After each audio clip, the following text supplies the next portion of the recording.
Good evening, everyone. A warm welcome to the fourth day of National Wildlife Week Celebration 2021, hosted by Aranyakam Nature Foundation. As you all know, we are a group of people from diverse backgrounds bound together by our love for nature, and we work constantly in the hope to bequeath a better world to the future generations. As a part of the Wildlife Week celebrations, we are bringing to you a series of webinars on lesser known wildlife sanctuaries and national parks of Kerala. And we begin today's session on Shola National Parks with a welcome address by ANF trustee Mr. Srinath S. Srinath? Yes. Yeah, thank you. Kelkam. Yes. Thank you, Arvi. ഞാൻ ശ്രീനാഥ്. എല്ലാവർക്കും അരണ്യകൻ nature foundation national വന്യജീവി സംരക്ഷണ ദിവസത്തിന്റെ ഭാഗമായി സംഘടിപ്പിക്കുന്ന കേരളത്തിൽ അധികം അറിയപ്പെടാത്ത വന്യജീവി സങ്കേതങ്ങളെ പരിചയപ്പെടുത്തുന്ന ഈ വെബിനാർ സീരീസിലേക്ക് സ്വാഗതം. ഇന്ന് ഇതിന്റെ 4ാം ദിവസമാണ്. ഇന്ന് നമ്മൾ പരിചയപ്പെടാൻ പോകുന്നത് കേരളത്തിലെ 3 നാഷണൽ പാർക്കുകളാണ്. പാമ്പാടി ഷോല, മതികെട്ടാൻ ഷോല, ആനമുടി ഷോല എന്നീ 3 നാഷണൽ പാർക്കുകളെ പറ്റി നമ്മളോട് സംസാരിക്കാൻ പോകുന്നത് കേരള വനം വകുപ്പിൽ അസിസ്റ്റന്റ് കൺസർവേറ്റർ ഓഫ് ഫോറസ്റ്റായി ജോലി ചെയ്യുന്ന ശ്രീമതി ആർ ലക്ഷ്മിയാണ്. വനപരിപാലന രംഗത്ത് ഏറെ വർഷത്തെ പരിചയമുള്ള ലക്ഷ്മി മാഡം ഏകദേശം 8 വർഷത്തോളം റേഞ്ച് ഓഫീസറായി പ്രവർത്തിച്ചതിന് ശേഷം 2010 മുതൽ അസിസ്റ്റന്റ് കൺസർവേറ്ററായി പ്രവർത്തിച്ചു. നമ്മളിന്ന് പരിചയപ്പെടാൻ പോകുന്ന ഈ 3 നാഷണൽ പാർക്കുകളും ഉൾപ്പെടുന്ന മുന്നാർ വൈൽഡ് ലൈഫ് ഡിവിഷന്റെ വൈൽഡ് ലൈഫ് വാർഡനായിട്ട് മാഡം ഏറെക്കാലം പ്രവർത്തിച്ചിട്ടുണ്ട്. പിന്നെ വന സംരക്ഷണം, ജൈവ വൈവിധ്യ സംരക്ഷണം, വന്യജീവി സംരക്ഷണം എന്നീ മേഖലകളിൽ നിരവധി പ്രൊജക്ടുകൾ നയിച്ചിട്ടുള്ള ലക്ഷ്മി മാഡത്തെ അരണ്യകത്തിന്റെ പേരിലും എന്റെ വ്യക്തിപരമായ പേരിൽ ഞാൻ ഈ പരിപാടിയിലേക്ക് സ്വാഗതം ചെയ്യുന്നു. അതിനോടൊപ്പം തന്നെ ഈ പരിപാടിയിൽ പങ്കെടുക്കാൻ എത്തിയിരിക്കുന്ന എല്ലാവർക്കും എന്റെ പേരിലും അരണ്യകത്തിന്റെ പേരിലും സ്വാഗതം.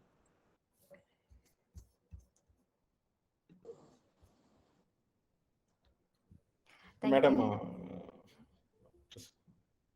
Yes. Okay, moving on. Now I would like to welcome our speaker for the day, Mrs. Lakshmi R, Assistant Conservator of Forests, Kerala Forest and Wildlife Department. Madam, welcome. എല്ലാവർക്കും നമസ്കാരം. ഓൾറെഡി നിങ്ങളൊരു വാം വെൽക്കം തന്നു കഴിഞ്ഞു. എൻ്റെ പേര് ലക്ഷ്മി. ഞാൻ നേരത്തെ Munnar wild life വാർഡനായിട്ട് 4.25 കൊല്ലം ജോലി ചെയ്തിരുന്നു. ഇപ്പോൾ വാഴച്ചാൽ ഡിവിഷനിൽ ട്രാൻസ്ഫർ ആയിട്ട് ഏകദേശം 2 ആഴ്ചയായി. അപ്പം അവിടെ ഇരുന്ന സമയത്താണ് സാർ എന്നെ കോൺടാക്ട് ചെയ്തത്. ഇങ്ങനെ ലെസർ നോൺ നാഷണൽ പാർക്കിനെ കുറിച്ച് ഒരു ഇത് ചെയ്യണമെന്ന് പറഞ്ഞിരുന്നു. അപ്പൊ അതിൻ്റെതായിട്ട് ഞാൻ ലെസർ നോൺ എന്ന് പറഞ്ഞപ്പം നാഷണൽ പാർക്കും നമ്മുടെ ഷോല നാഷണൽ പാർക്സിനകത്ത് വരുന്നത് തന്നെയാണ് 3 നാഷണൽ പാർക്കും ഒരു കുറിഞ്ഞിമല സാങ്ച്വറി. അപ്പൊ അതും കൂടെ ചേർത്തിട്ടാണ് പ്രസന്റേഷൻ ചെയ്തിരിക്കുന്നത്. അതിന് ബുദ്ധിമുട്ടൊന്നും ഉണ്ടാവില്ല. കുറിഞ്ഞിമല വളരെ കുറച്ച് സ്ലൈഡ്സേ ഉള്ളൂ, ഒരു 1-2-3 സ്ലൈഡ്സേ ഉള്ളൂ. കാരണം കുറച്ചും കൂടെ ഡീറ്റെയിൽഡ് ആയിട്ടുള്ള സ്റ്റഡീസ് ഒക്കെ കുറിഞ്ഞിമലയിൽ നടത്താനുണ്ട്. കുറച്ച് ഇഷ്യൂസ് കാരണം അവിടെ ഒന്നും ചെയ്യാൻ സാധിച്ചിട്ടില്ല. അപ്പം ഞാൻ സ്ട്രേറ്റ് അവേ പ്രസന്റേഷനിലേക്ക് പോവുകയാണ്. കാരണം പ്രസന്റേഷൻ കുറച്ച് 4 PAs ഉള്ള കാരണം കുറച്ച് കൂടുതലുണ്ട്. അപ്പം അതിനെക്കുറിച്ച് അതിൻ്റെ കുറച്ച് പ്രത്യേകതകളും കൂടെ ആഡ് ചെയ്തിട്ടാണ്, ഓരോ നാഷണൽ പാർക്കിൻ്റെയും PAയുടെയും പ്രത്യേകതകൾ ആഡ് ചെയ്തിട്ടാണ് പ്രസന്റേഷൻ ചെയ്തിരിക്കുന്നത്. അപ്പോൾ നേരെ പ്രസന്റേഷനിലേക്ക് പോവുകയാണ്.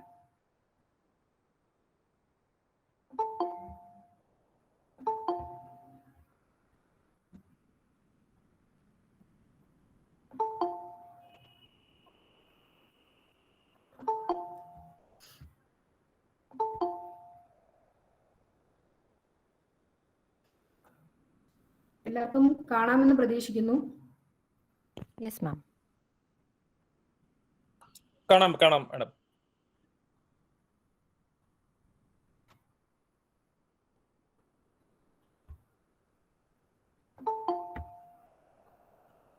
നമ്മൾ സംസാരിക്കുന്നത് ഷോല നാഷണൽ പാർക്സിനെ കുറിച്ചാണ്. അപ്പം അതിനകത്ത് അത് മൂന്നാർ വൈൽഡ് ലൈഫ് ഡിവിഷന്റെ ഭാഗമാണ്. മൂന്നാർ വൈൽഡ് ലൈഫ് ഡിവിഷനിൽ ശരിക്കും പറഞ്ഞാൽ 3 റേഞ്ചസ്, ഒന്ന് Eravikulam, Chinnar, shola national parks range. ഇതാണ് നമ്മുടെ മൂന്നാർ വൈൽഡ് ലൈഫ് ഡിവിഷന്റെ ഒരു മാപ്പാണിത്. എല്ലാ PAസും കമ്പൈൻ ചെയ്തിട്ട് ഉണ്ടാക്കി വെക്കുന്ന മാപ്പാണ്. നിങ്ങൾക്ക് അതിനകത്ത് കാണാം. ഇരവികുളം നാഷണൽ പാർക്ക് ഉണ്ട്, ENP, CWS Chinnar wild life sanctuary, ASNB Anamudi Shola national park, PSNB Pampady shola national park, KS Kurinjimala sanctuary, ഇനി താഴെ അറ്റത്ത് മതികെട്ടാൻ ഷോല നാഷണൽ പാർക്ക്. ഇതാണ് മൂന്നാർ വൈൽഡ് ലൈഫ് ഡിവിഷന്റെ ഓരോ PAസിന്റെയും മാപ്പ് സെപ്പറേറ്റ് ആയിട്ട് എടുത്ത് റെഡിയാക്കി വെക്കുന്നതാണ്. അതിനകത്ത് താഴെ വരുന്ന 4 PAs ആണ് നമ്മളുടെ ഇന്നത്തെ ഈ ടോപ്പിക്. ഇതാണ് നമ്മുടെ ഷോല നാഷണൽ പാർക്കിൽ കാണുന്ന ഓരോ PAs, പ്രൊട്ടക്റ്റഡ് ഏരിയ. അതിനകത്ത് ഫസ്റ്റ് വൺ മതികെട്ടാൻ ഷോലയാണ്, second one Pampadi Shola, third one Kurinjimala, ഒരു പൂച്ചയുടെ ഷേപ്പ് പോലെ ഒരു ആകൃതിയുള്ള കുറിഞ്ഞിമല സാങ്ച്വറി. സെക്കൻഡ് വൺ താഴെ കിടക്കുന്നത് ആനമുടി ഷോല നാഷണൽ പാർക്ക്. ഞാൻ പറഞ്ഞതിലൊരു തെറ്റുണ്ട്. First Mathikettan, second Anamudi Shola, third Pampadi Shola, fourth Kurinjimala sanctuary. ശരിക്കും ആസ് പെർ ഫീൽഡിലുള്ള ഏരിയ ഇങ്ങനെയാണ്. പാമ്പാടി ഷോല 11.69 സ്ക്വയർ കിലോമീറ്റർ, അത് ഫോം ചെയ്ത year 2003. Anamudi Shola 2003 32.85 square kilometre. Mathikettan shola 2003 12.82. Kurinjimala 2006 32 square kilometre. ഇതിനകത്ത് ഒരു 2 PAസിൽ ചെറിയ ഏരിയ തമ്മിലുള്ള വ്യത്യാസമുണ്ട്. കാരണം നോട്ടിഫൈഡ് ഏരിയ, നമ്മുടെ ജിയോ പ്രകാരം നോട്ടിഫൈ ചെയ്തിരിക്കുന്ന ഏരിയ പാമ്പാടി ഷോലയിൽ 1.31 സ്ക്വയർ കിലോമീറ്റർ ആണ്. വളരെ കുറച്ച് കൊച്ചു ഏരിയ ആയിട്ടാണ് നമ്മുടെ പാമ്പാടി ഷോല നോട്ടിഫൈ ചെയ്തിരിക്കുന്നത്. പക്ഷേ actual field area 11.69 square kilometre ഉണ്ട്. ആനമുടി ഷോലയാണെങ്കിൽ നോട്ടിഫൈ ചെയ്തിരിക്കുന്നത് 7.5 ഹെക്ടർ എന്ന് വെച്ചാൽ 7.5 സ്ക്വയർ കിലോമീറ്റർ ആണ്. അതിന്റെ ആക്ച്വൽ ഏരിയ 32.85 സ്ക്വയർ കിലോമീറ്റർ ആണ്. പാമ്പാടി ഷോലയുടെ പ്രത്യേകത എടുക്കുകയാണെങ്കിൽ നമ്മുടെ ഈസ്റ്റേൺ പോർഷനിൽ ഹൈ റേഞ്ചസിൽ നമ്മുടെ വെസ്റ്റേൺ ഘട്ടിന്റെ ഭാഗമായിട്ട് സ്ഥിതി ചെയ്യുന്നു. അത് ചുറ്റപ്പെട്ട് കിടക്കുന്നത് കണ്ണൻദേവൻ ഹിൽസും പിന്നെ അതിന്റെ west and Palani hills of Tamil Nadu on the east side. എന്ന് വെച്ചാൽ നമ്മൾ ബൗണ്ടറി നമ്മുടെ തമിഴ്നാട് പോർഷൻ, നമുക്ക് ഒരു ലോങ് സ്ട്രെച്ച് നമ്മുടെ ഇന്റർസ്റ്റേറ്റ് ബൗണ്ടറി ഉണ്ട്. അത് തമിഴ്നാട്ടിലെ നമ്മുടെ ആനമല ടൈഗർ റിസർവുമായിട്ടാണ് നമ്മൾ ഷെയർ ചെയ്യുന്നത്. ഇത് വട്ടവട പഞ്ചായത്തിലാണ് വരുന്നത് ഈ പാമ്പാടി ഷോല സാങ്ച്വറി. ഇത് നേരത്തെ റിസർവ് ആയിട്ട് 1901 പാമ്പാടി ഷോല ആ ഒരു ഷോല മാത്രം ഒരു റിസർവ് ആയിരുന്നു. അതിനെ പിന്നെ നമ്മൾ സാങ്ച്വറി ആക്കി നാഷണൽ പാർക്കാക്കി ഡിക്ലെയർ ചെയ്യുകയായിരുന്നു. ഇതിൽ നമ്മൾ അനോമലി ഇവിടെ സ്പെസിഫൈ ചെയ്തിട്ടുണ്ട്. നോട്ടിഫിക്കേഷൻ പ്രകാരം 1.31 സ്ക്വയർ കിലോമീറ്റർ ആണ്. പക്ഷേ നമ്മുടെ ആക്ച്വൽ ഫീൽഡ് ഏരിയ നമ്മൾ സർവേ നടത്തി, GPS സർവേ വെച്ച് സർവേ നടത്തിയത് പ്രകാരം 11.69 സ്ക്വയർ കിലോമീറ്റർ ഏരിയ നമുക്കുണ്ട്. ഇതാണ് നമ്മുടെ മൂന്നാർ വൈൽഡ് ലൈഫിന്റെ ആ ബിറ്റിൽ നിന്ന് പാമ്പാടി ഷോലയുടെ മാപ്പ് ഒന്ന് കാണിച്ചിരിക്കുകയാണ്. സ്റ്റേറ്റ്മെന്റ് ഓഫ് സിഗ്നിഫിക്കൻസ് എന്ന് പറഞ്ഞു കഴിഞ്ഞാൽ it is A integral part of high ranges. പിന്നെ യുണീക് ഷോല വെജിറ്റേഷൻ ആണ്. പാമ്പാടി ഷോല വിസിറ്റ് ചെയ്തവരുണ്ടാവാം, ഇല്ലായിരിക്കാം. പക്ഷെ എന്നാലും ആ ഒരു പ്രത്യേകത പാമ്പാടി ഷോല കാണാൻ ആ ഒരു 4.8 കിലോമീറ്റർ ഒരു ലോങ് സ്ട്രെച്ച് റോഡ് ഉണ്ട് നമ്മുടെ പാമ്പാടി ഷോല നാഷണൽ പാർക്കിനകത്ത്. അതിനകത്തൂടെ പോകുമ്പോൾ തന്നെ ആ ഷോലയുടെ ഒരു ഫീലിംഗ് എല്ലാവർക്കും കിട്ടും. ആ ഒരു വ്യത്യാസം എല്ലാവർക്കും ഫീൽ ചെയ്യുന്നതാണ്. ആ പാർക്ക് റേഞ്ച് ചെയ്യുന്ന ഓൾട്ടിറ്റ്യൂഡ് എന്ന് പറയുന്നത് 1760 to 2531 meters above sea level ആണ്. അതിന്റെ ആ ഒരു പ്രത്യേകതകൾ, ആ ഒരു ക്ലൈമാറ്റിക് വ്യത്യാസം, ആ തണുപ്പ്, ഒരു ഗ്രാസ് ലാൻഡ് വെജിറ്റേഷൻ എല്ലാം അവിടെ നമുക്ക് കാണാൻ സാധിക്കും. ഇതിന്റെ പ്രത്യേകത എന്ന് പറഞ്ഞാൽ ഷോല ഗ്രാസ് ലാൻഡ് വെജിറ്റേഷൻ ആണ് ഉള്ളതെങ്കിലും നമുക്ക് പാമ്പാടി ഷോലയുടെ ഒരു നേരത്തെ നമുക്ക് റിസർവ് ആയിട്ട് തന്നത് കാരണം കുറച്ച് ഏരിയ നമ്മളുടെ വാറ്റൽ പ്ലാന്റേഷനും യൂക്കാലിപ്റ്റസ് പ്ലാന്റേഷനും ഉണ്ട്. അതിപ്പോൾ നമ്മളവിടെ എക്കോറെസ്റ്റേഷൻ വർക്കുകൾ നടത്തി തിരിച്ച് നമ്മളുടെ ഷോല ഗ്രാസ് ലാൻഡ് ആയിട്ട് കൺവേർട്ട് ചെയ്തിരിക്കുന്ന ഒരു 5-6 വർഷമായിട്ട് നമ്മൾ ചെയ്തു വരുന്നുണ്ട്. അവിടെ ഫ്ലോറ ഏകദേശം 335 സ്പീഷീസ് ആൻജിയോസ്പേംസ് ഉണ്ട്. അതിന്റെ ഒരു ചെറിയൊരു ക്ലാസിഫിക്കേഷൻ ആണ് പറഞ്ഞിരിക്കുന്നത്. 16 സ്പീഷീസ് ടെറിഡോഫൈറ്റ്സ്, പിന്നെ അതിനകത്ത് ക്രിട്ടിക്കലി എൻഡേഞ്ചേർഡ് 4 സ്പീഷീസ് ഉണ്ട്. ഒരു കൊച്ചു ഏരിയയിൽ നല്ലൊരു, ശരിക്കും പറഞ്ഞു കഴിഞ്ഞാൽ നല്ല ഡൈവേഴ്സിഫൈഡ് ആയിട്ടുള്ള ഒരു ഫ്ലോറയാണ് നമുക്ക് പാമ്പാടി ഷോലയിൽ കാണാൻ സാധിക്കുന്നത്. ഇംപേഷ്യൻസ് അവിടുത്തെ ഒരു പ്രത്യേകതയാണ്. പല വെറൈറ്റി ഇംപേഷ്യൻ സ്പീഷീസ് തന്നെ ആ പാമ്പാടി ഷോലയിൽ ഉണ്ട്. ഫോണൽ ഡൈവേഴ്സിറ്റി നമ്മൾ റീസെന്റ് ആയിട്ട് നമ്മുടെ പാമ്പാടി ഷോല, മതികെട്ടാൻ ഷോല, ആനമുടി ഷോല നാഷണൽ പാർക്കിന്റെ ഒക്കെ മാനേജ്മെന്റ് പ്ലാൻ പ്രിപ്പറേഷൻ ഉണ്ടായിരുന്നു. അപ്പൊ നമ്മൾ എല്ലാ സ്റ്റഡീസും കഴിഞ്ഞ വർഷം നമ്മൾ കംപ്ലീറ്റ് ചെയ്തിട്ടാണ് അത് സബ്മിറ്റ് ചെയ്തിരിക്കുന്നത്. അപ്പൊ ലേറ്റസ്റ്റ് ആയിട്ട് നമുക്ക് കണ്ടെത്താൻ സാധിച്ചിട്ടുള്ള എല്ലാ സ്പീഷീസുകളും നമ്മൾ അതിനകത്ത് കൂട്ടിയിട്ടുണ്ട്. അതിനകത്ത് 31 സ്പീഷീസ് മാമൽസ് ഉണ്ട്, 114 സ്പീഷീസ് ബേർഡ്സ് ഉണ്ട്, 16 സ്പീഷീസ് റെപ്റ്റൈൽസ് ഉണ്ട്, 17 സ്പീഷീസ് ആംഫിബിയൻസ് ഉണ്ട്, 85 species birds, 20 species ഓർഡനേറ്റ്സ്, 16 species Ans എല്ലാം നമ്മൾ അതിനകത്ത് ഇൻക്ലൂഡ് ചെയ്തിട്ടുണ്ട്. പിന്നെ ഫ്ലാഗ്ഷിപ്പ് സ്പീഷീസ് ആയിട്ട് നമ്മൾ പാമ്പാടി ഷോലയുടെ എടുത്തിരിക്കുന്നത് നീൽഗിരി മാർട്ടിനാണ്. നീൽഗിരി മാർട്ടിനെ എല്ലാവർക്കും പരിചിതമായിട്ടുള്ളൊരു ചെറുമൃഗമാണ്, മാമലാണ്. അതിനെ കാണാൻ വേണ്ടി മാത്രം ഒരുപാട് ആൾക്കാർ, ഒരുപാട് ഫോട്ടോഗ്രാഫേഴ്സ്, റിസർച്ച് ആൾക്കാർ അവിടെ വന്ന് നമ്മുടെ അവിടെ ക്യാമ്പ് ചെയ്ത് ഇതിന് വേണ്ടിയിട്ട് വെയിറ്റ് ചെയ്യാറുണ്ട്. എക്കണോമിക് വാല്യൂ ആ പാർക്ക്, ടൂറിസം പൊട്ടൻഷ്യൽ ഒരുപാടുണ്ട്. പിന്നെ പെരണിയൽ വാട്ടർ സപ്ലൈ ആണ്. ശരിക്കും പറഞ്ഞു കഴിഞ്ഞാൽ നമ്മുടെ ഇവിടുന്ന് പോകുന്ന ആ വെള്ളമാണ്, പാമ്പാടി ഷോലയിൽ നിന്ന് ഒറിജിനേറ്റ് ചെയ്ത് പോകുന്ന വെള്ളമാണ് തളിഞ്ചിയാറ് വഴി അമരാവതി റിസർവയറിൽ ചെല്ലുന്നതും നമ്മുടെ വട്ടവട നിവാസികൾക്കായിട്ടുള്ള ഒട്ടനേകം കുടുംബങ്ങൾക്ക് കൃഷി ചെയ്യാനും അവരുടെ കുടിവെള്ളമായിട്ടും നമ്മുടെ പാമ്പാട് ചോലയിൽ നിന്ന് പോകുന്ന കുഞ്ഞ് റിവർലെറ്റ്സുകൾ ഒക്കെയാണ്, ആ ആറുകളുമാണ് സഹായിക്കുന്നത്. എസ്തെറ്റിക് വാല്യൂ എന്ന് വെച്ച് കഴിഞ്ഞാൽ ആ ഒരു പച്ചപ്പ്, ആ പുൽമേടും ആ ഒരു ഗ്രീനിഷ് നമ്മുടെ ആ ഒരു ഷോല വെജിറ്റേഷൻസും കാണാൻ വേണ്ടി മാത്രം തന്നെ ഒരുപാട് ടൂറിസ്റ്റുകൾ അതിലൂടെ പോകാറുണ്ട്. അത് ടൂറിസ്റ്റിന് നല്ലൊരു ഓപ്പർച്യൂണിറ്റിയാണ്. അതിനൊക്കെ തന്നെ നമ്മുടെ കമ്മ്യൂണിറ്റിക്ക് നല്ലൊരു ലൈവ്ലിഹുഡ് സപ്പോർട്ടും നൽകുന്നുണ്ട്. ഇത് നമ്മുടെ മേളിൽ നിന്നുള്ളൊരു ടെറസ് കൾട്ടിവേഷൻ്റെ ഒരു വ്യൂ ആണ്. ശരിക്കും അതാ പല പല പോയിന്റിൽ നിന്ന് വട്ടവട ചെന്ന് അത് കാണാൻ പറ്റും, ആ ടെറസ് കൾട്ടിവേഷനും എല്ലാം. അതൊരു നല്ല ഒരു എക്സ്പീരിയൻസ് ആണ് ടൂറിസ്റ്റ് വട്ടവട കേന്ദ്രീകരിച്ച് വരുന്ന ടൂറിസം അവിടെ ഫ്ലറിഷ് ചെയ്തുകൊണ്ടിരിക്കുകയാണ്. അത് നമ്മുടെ അതിനകത്തൊരു പങ്ക് പാമ്പാട് ചോല വഹിക്കുന്നുണ്ട്. സയന്റിഫിക് വാല്യൂ ഒരുപാട് പ്ലാന്റ്സും ആനിമൽസും ആ നമ്മുടെ ഷോല നാഷണൽ പാർക്കിൽ പാമ്പാട് ചോലയിൽ ഉള്ളത് കാരണം അതൊരു എപ്പോഴും റിസർച്ചിനും ഇന്റർപ്രിട്ടേഷനും കൺസർവേഷനും ഒക്കെ ആയിട്ട് നന്നായിട്ട് സ്ഥിതി ചെയ്യുന്നു. ഇത് അവിടുത്തെ പുൽമേടിൽ എപ്പോഴും നമ്മുടെ ജനുവരി ഫെബ്രുവരി മാസത്തിൽ ഫ്രോസ്റ്റ് ഉണ്ടാവാറുണ്ട്. അതിന്റെ ഒരു പിക്ചറാണ്. കഴിഞ്ഞതിന്റെ അങ്ങേ വർഷവും കഴിഞ്ഞ ഒരു 3 വർഷമായിട്ട് ഫ്രോസ്റ്റ് ഉണ്ടാവുന്നുണ്ട്. കഴിഞ്ഞ വർഷം പക്ഷേ ഒരു കുറച്ച് പീരീഡിലേ ഉണ്ടായിരുന്നുള്ളൂ. അതിന് മുന്നേ ഒക്കെ ആണെങ്കിൽ ഒരു 10-15 ദിവസം ഫ്രോസ്റ്റിന്റെ രാവിലെ വെളുപ്പിന് ഒരു 6 തൊട്ട് ഒരു സൂര്യൻ ഉദിച്ച് ആ വരുന്ന സമയം വരെ ഫ്രോസ്റ്റ് അവിടെ നന്നായിട്ട് ഉണ്ടാകാറുണ്ട്. നല്ല തണുപ്പും, എനിക്ക് തോന്നുന്നു മൂന്നാറിനേക്കാളും ഒരുപാട് തണുപ്പ് ഫീൽ ചെയ്യുന്ന ഒരു സ്ഥലമാണ് പാമ്പാട് ചോല. സോഷ്യോ എക്കണോമിക് വാല്യൂ എന്ന് പറഞ്ഞാൽ ഫോറസ്റ്റ് ഡ്വെല്ലിംഗ് കമ്മ്യൂണിറ്റീസ് നമുക്കില്ല, പാർക്കിനകത്ത് സെറ്റിൽമെന്റ്സ് ഇല്ല, മറ്റ് കമ്മ്യൂണിറ്റീസ് ഒന്നും ജീവിക്കുന്നില്ല. പക്ഷേ എന്നിരുന്നാൽ പോലും നമ്മൾ ഫ്രിഞ്ച് ഏരിയാസിന് പാമ്പാട് ചോല ഒരു നല്ലൊരു സപ്പോർട്ടാണ് കൊടുക്കുന്നത്. കാരണം അവരുടെ അഗ്രികൾച്ചർ ഒക്കെ വളർത്താൻ വേണ്ടിയിട്ടുള്ള വെള്ളം നമ്മുടെ പാമ്പാട് ചോലയിൽ നിന്നാണ് കിട്ടുന്നത്. പിന്നെ എക്കോ ടൂറിസം പൊട്ടൻഷ്യൽ ഉണ്ട്. പിന്നെ അവിടുത്തെ ലോക്കൽ ആൾക്കാർ തന്നെയാണ് നമ്മുടെ അവിടുത്തെ ഗൈഡ്സും വാച്ചേഴ്സും ആയിട്ട് നിൽക്കുന്നത്. അപ്പം അവർക്കൊരു സോഷ്യോ എക്കണോമിക് സപ്പോർട്ടും നമ്മുടെ നാഷണൽ പാർക്ക് നൽകുന്നുണ്ട്. ഇനി അടുത്തത് ആനമുടി ചോലയാണ്. ആനമുടി ചോലയും പാമ്പാട് ചോലയും ഒക്കെ 2003 നമ്മുടെ സർക്കാർ നാഷണൽ പാർക്കായിട്ട് നോട്ടിഫൈ ചെയ്തത്. അതിന്റെ ഒരു ചെറിയൊരു ഇതാണ് കൊടുത്തിരിക്കുന്നത്. ആനമുടി ചോലയ്ക്ക് 3 റിസർവുകളാണുള്ളത്. മന്നമശോല, പുള്ളരടി ചോല, ഇടിവര ചോല. ഈ 3 റിസർവുകളും ചേർത്തിട്ടാണ് ആനമുടി ചോല നാഷണൽ പാർക്ക് ആക്കിയിരിക്കുന്നത്. ആദ്യമേ ഈ റിസർവുകളിലെ ഏരിയാസിൽ ഒരു ഇത് കുറവുണ്ടായിരുന്നു. പക്ഷെ അത് പരിഹരിച്ചിട്ടില്ല, ഇപ്പോഴും പരിഹരിച്ചിട്ടില്ല. കാരണം സർവേ ഒക്കെ നടന്നു വരുന്നതേ ഉള്ളൂ.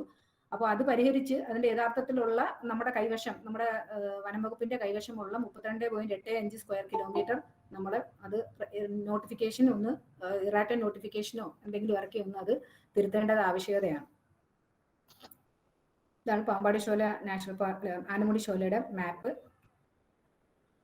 സ്റ്റേറ്റ്മെന്റ് ഓഫ് സിഗ്നിഫിക്കൻസ് ഏകദേശം നമ്മുടെ എല്ലാ നാഷണൽ പാർക്കുകളും ഫ്രിഞ്ച് ഏരിയാസ് പോപ്പുലേഷന് അവരുടെ കൃഷിക്കും അവരുടെ ലൈവ്ലിഹുഡ് ആവശ്യങ്ങൾക്കും ഡ്രിങ്കിങ് വാട്ടർ ഫെസിലിറ്റിക്കും എല്ലാം നമ്മുടെ നാഷണൽ പാർക്കുകൾ അതിന്റെ വെള്ളത്തിന്റെ ഒരു സ്രോതസ്സാണ് അവരുടെ.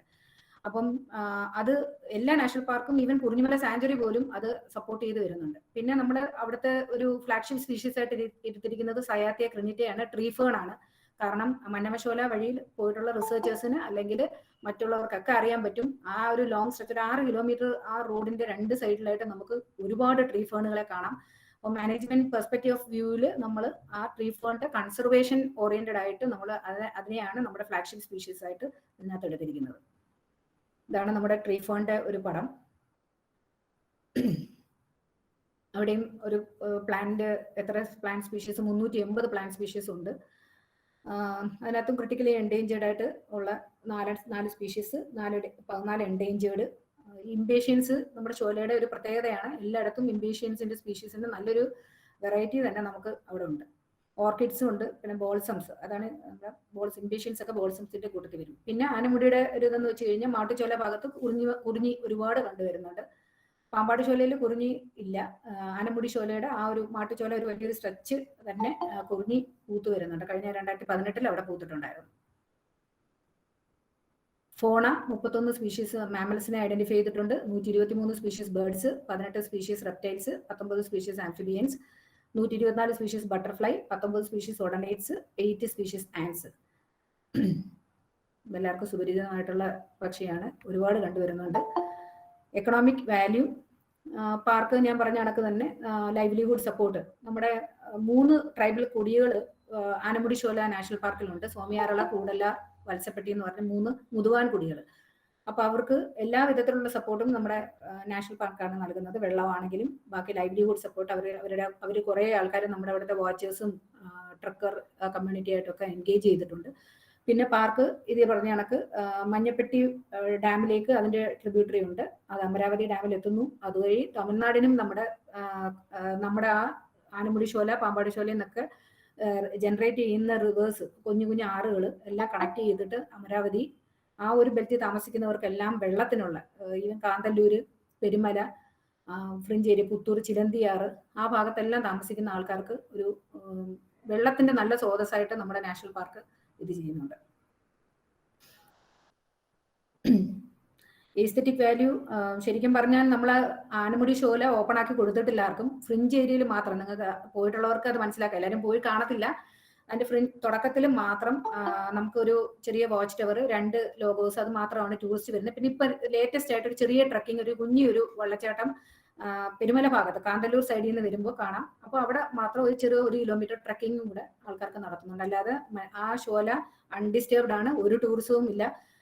3-4 വർഷങ്ങൾക്ക് മുന്നേ അതിനകത്തൂടെ ടൂറിസം ജീപ്പ് ടൂറിസം പെർമിറ്റ് ചെയ്തിട്ടുണ്ടായിരുന്നു. പക്ഷെ കഴിഞ്ഞ 4 വർഷമായിട്ട് അത് സ്റ്റോപ്പ് ചെയ്തു. അതിന്റെ പ്രത്യേകത നമുക്ക് ആ കൺസർവേഷൻ ഓറിയന്റഡ് ആയിട്ട് നോക്കുകയാണെങ്കിൽ നമ്മുടെ ട്രീസ് അല്ലെങ്കിൽ ഷ്രബ്സ് അതിന്റെയൊക്കെ ഗ്രോത്ത് ഒരുപാട് ആ റോഡ് സൈഡിൽ കൂടിയിട്ടുണ്ട്. ഇപ്പൊ ശരിക്കും ആ ഒരു 4 വർഷം കൊണ്ട് ആ ജീപ്പ് കൂടുതൽ അതിനകത്തോട്ട് കയറി പോകാത്തോണ്ടായിരിക്കാം ആ ഒരു ഇമ്പാക്ട് ISSR ഒക്കെ വന്ന് എൻവയോൺമെന്റൽ സ്റ്റഡി നടത്തിയപ്പോൾ അത് ചൂണ്ടിക്കാണിച്ചാണ് നമ്മൾ. അത് നന്നായിട്ട് ഇപ്പം ആ ഒരു 4 വർഷം ഞാൻ ഇവിടെ ഇരുന്നുകൊണ്ട് അത് നമുക്ക് ഫീൽ ചെയ്യുന്നുണ്ട്. ആ ഒരു പ്രത്യേകത നമുക്ക് ആ ഒരു മീൻസ് ആ ഒരു എന്താ ഈ ഷ്രബ്സ് ട്രീസ് ഒക്കെ കയറി റീജനറേഷൻ ഉണ്ടായി വരുന്നത് നമുക്കത് മനസ്സിലാക്കാൻ സാധിക്കും. ഒരുപാട് ചെറിയ ചെറിയ അരുവികൾ ഈ ഷോല നാഷണൽ പാർക്കിനകത്തുണ്ട്. സയന്റിഫിക് വാല്യൂ അത് അവിടെ ഷോലയുടെ വളരെ മന്നമശോല മാത്രം കുറച്ച് സ്റ്റഡീസ് ഒക്കെ നടത്തിയിട്ടുണ്ട്. ബാക്കിയുള്ളതൊക്കെ ഇനി നടത്താനുണ്ട്. ശരിക്കും പറഞ്ഞാൽ ലോവർ ഇൻവെർട്ടിബ്രേറ്റ്സിന്റെ ഒന്നും സ്റ്റഡി നടത്തിയിട്ടില്ല. ലാർജർ സ്പീഷീസിന്റെ മാത്രമേ സ്റ്റഡി നടത്തിയിട്ടുള്ളൂ. അപ്പോൾ നമുക്ക് അത് നല്ലൊരു റിസർച്ച് ഓറിയന്റഡ് ആയിട്ട് കാര്യങ്ങൾ ചെയ്യാൻ പറ്റുന്ന ഒരു ഇതാണ്. പിന്നെ നമ്മളൊരു എക്കോ റെസ്റ്റോറേഷൻ പഴത്തോട്ടം ഭാഗത്ത് കഴിഞ്ഞ ഒരു കാട്ടുതീയിൽ നമ്മുടെ ഒരു 125 ഹെക്ടർ വാറ്റൽ പ്ലാന്റേഷൻ കത്തി നശിച്ചായിരുന്നു. അപ്പൊ അതിന്റെ ഒരു എക്കോ റെസ്റ്റോറേഷൻ വർക്ക് സ്റ്റാർട്ട് ചെയ്തിട്ടുണ്ട്. അപ്പൊ അത് ഏകദേശം ഒരു 30 ഹെക്ടർ നമ്മൾ പണ്ടത്തെ ഗ്രാസ് ലാൻഡ് ആയിരുന്ന സ്ഥലം വാറ്റിലായിരുന്നത് നമ്മളത് കൺവേർട്ട് ചെയ്യാൻ, ഞാനത് സെപ്പറേറ്റ് എക്കോ റെസ്റ്റോറേഷൻ ചെയ്യുന്നത് സെപ്പറേറ്റ് ആയിട്ട് അതിനകത്ത് ഡീൽ ചെയ്യുന്നുണ്ട്. സോഷ്യോ എക്കണോമിക് വാല്യൂസ് ഞാൻ പറഞ്ഞു കഴിഞ്ഞു. വാട്ടർ ബോഡീസ് പാർക്കിനകത്തുള്ളത് ട്രൈബൽ ഹാംലെറ്റ്സിലും കാന്തല്ലൂർ, പുത്തൂർ, പെരുമല, പഴത്തോട്ടം, ചിലന്തിയാർ ഭാഗത്തുള്ള ആൾക്കാർക്കും ഒരു കുടിവെള്ള സ്രോതസ്സും അവരുടെ കൃഷിക്ക് ആവശ്യമായിട്ടുള്ള ഇതായിട്ടും നമ്മുടെ ആനമുടി ശോല നിലവിൽ വരുന്നു. കൾച്ചറൽ വാല്യൂ മുതുവാൻസ് 3 സെറ്റിൽമെന്റ് ഉണ്ടെന്ന് ഞാൻ പറഞ്ഞു. മുതുവാന്മാരാണ്, അവര് അതിനകത്ത് അധിവസിക്കുന്നു. അവരുടേതായിട്ടുള്ള ട്രഡീഷൻസ് ഉണ്ട്, കസ്റ്റംസ്, അവരുടെ വർഷിപ്പ് സെലിബ്രേഷൻസ് ഉണ്ട്, അവരുടേതായിട്ടുള്ള. അവര് അധികം പുറത്തുള്ള ആൾക്കാരുമായിട്ട് മിങ്കിൾ ചെയ്യുന്നില്ല. അപ്പൊ ആ ഒരു വാല്യൂ നമ്മൾ സംരക്ഷിച്ചു പോകുന്നുണ്ട്. ഇനി അടുത്തത് Mathikettan Shola national park. Mathikettan Shola national പാർക്കിന്റെ ഇത് പറയുവാണെങ്കിൽ അതും 2003 നാഷണൽ പാർക്കായിട്ട് ഡിക്ലെയർ ചെയ്തതാണ്. പക്ഷെ അതിന്റെ ഒരു പ്രത്യേകത എന്ന് വെച്ച് കഴിഞ്ഞാൽ അത് കാർഡമം ഹിൽ റിസർവ് ഏരിയ ആണ്. നേരത്തെ റവന്യൂവിന്റെ കയ്യിലിരുന്ന ഭൂമി നമുക്ക് അതിന്റെ ആ വാല്യൂ, അതിന് അത്രയ്ക്ക് ഇമ്പോർട്ടൻസ് ഉണ്ട്, റിച്ച് ബയോഡൈവേഴ്സിറ്റി വാല്യൂ മനസ്സിലാക്കിക്കൊണ്ട് സർക്കാർ അതിനകത്തുള്ള പട്ടയങ്ങൾ റദ്ദാക്കിക്കൊണ്ട് നമുക്ക് 12.82 സ്ക്വയർ കിലോമീറ്റർ ഏരിയ വനം വകുപ്പിന് ഒരു നാഷണൽ പാർക്കാക്കി ഡിക്ലെയർ ചെയ്ത് തന്നതാണ്. അതാണ് മതികെട്ടാന്റെ പ്രത്യേകത. ഇപ്പോഴും ഒരുപാട് കോഫി ആൻഡ് കാർഡമം ആയിരുന്നു അവിടെ കൾട്ടിവേഷൻ ആയിരുന്നു നേരത്തെ ചെയ്തുകൊണ്ടിരുന്നത്.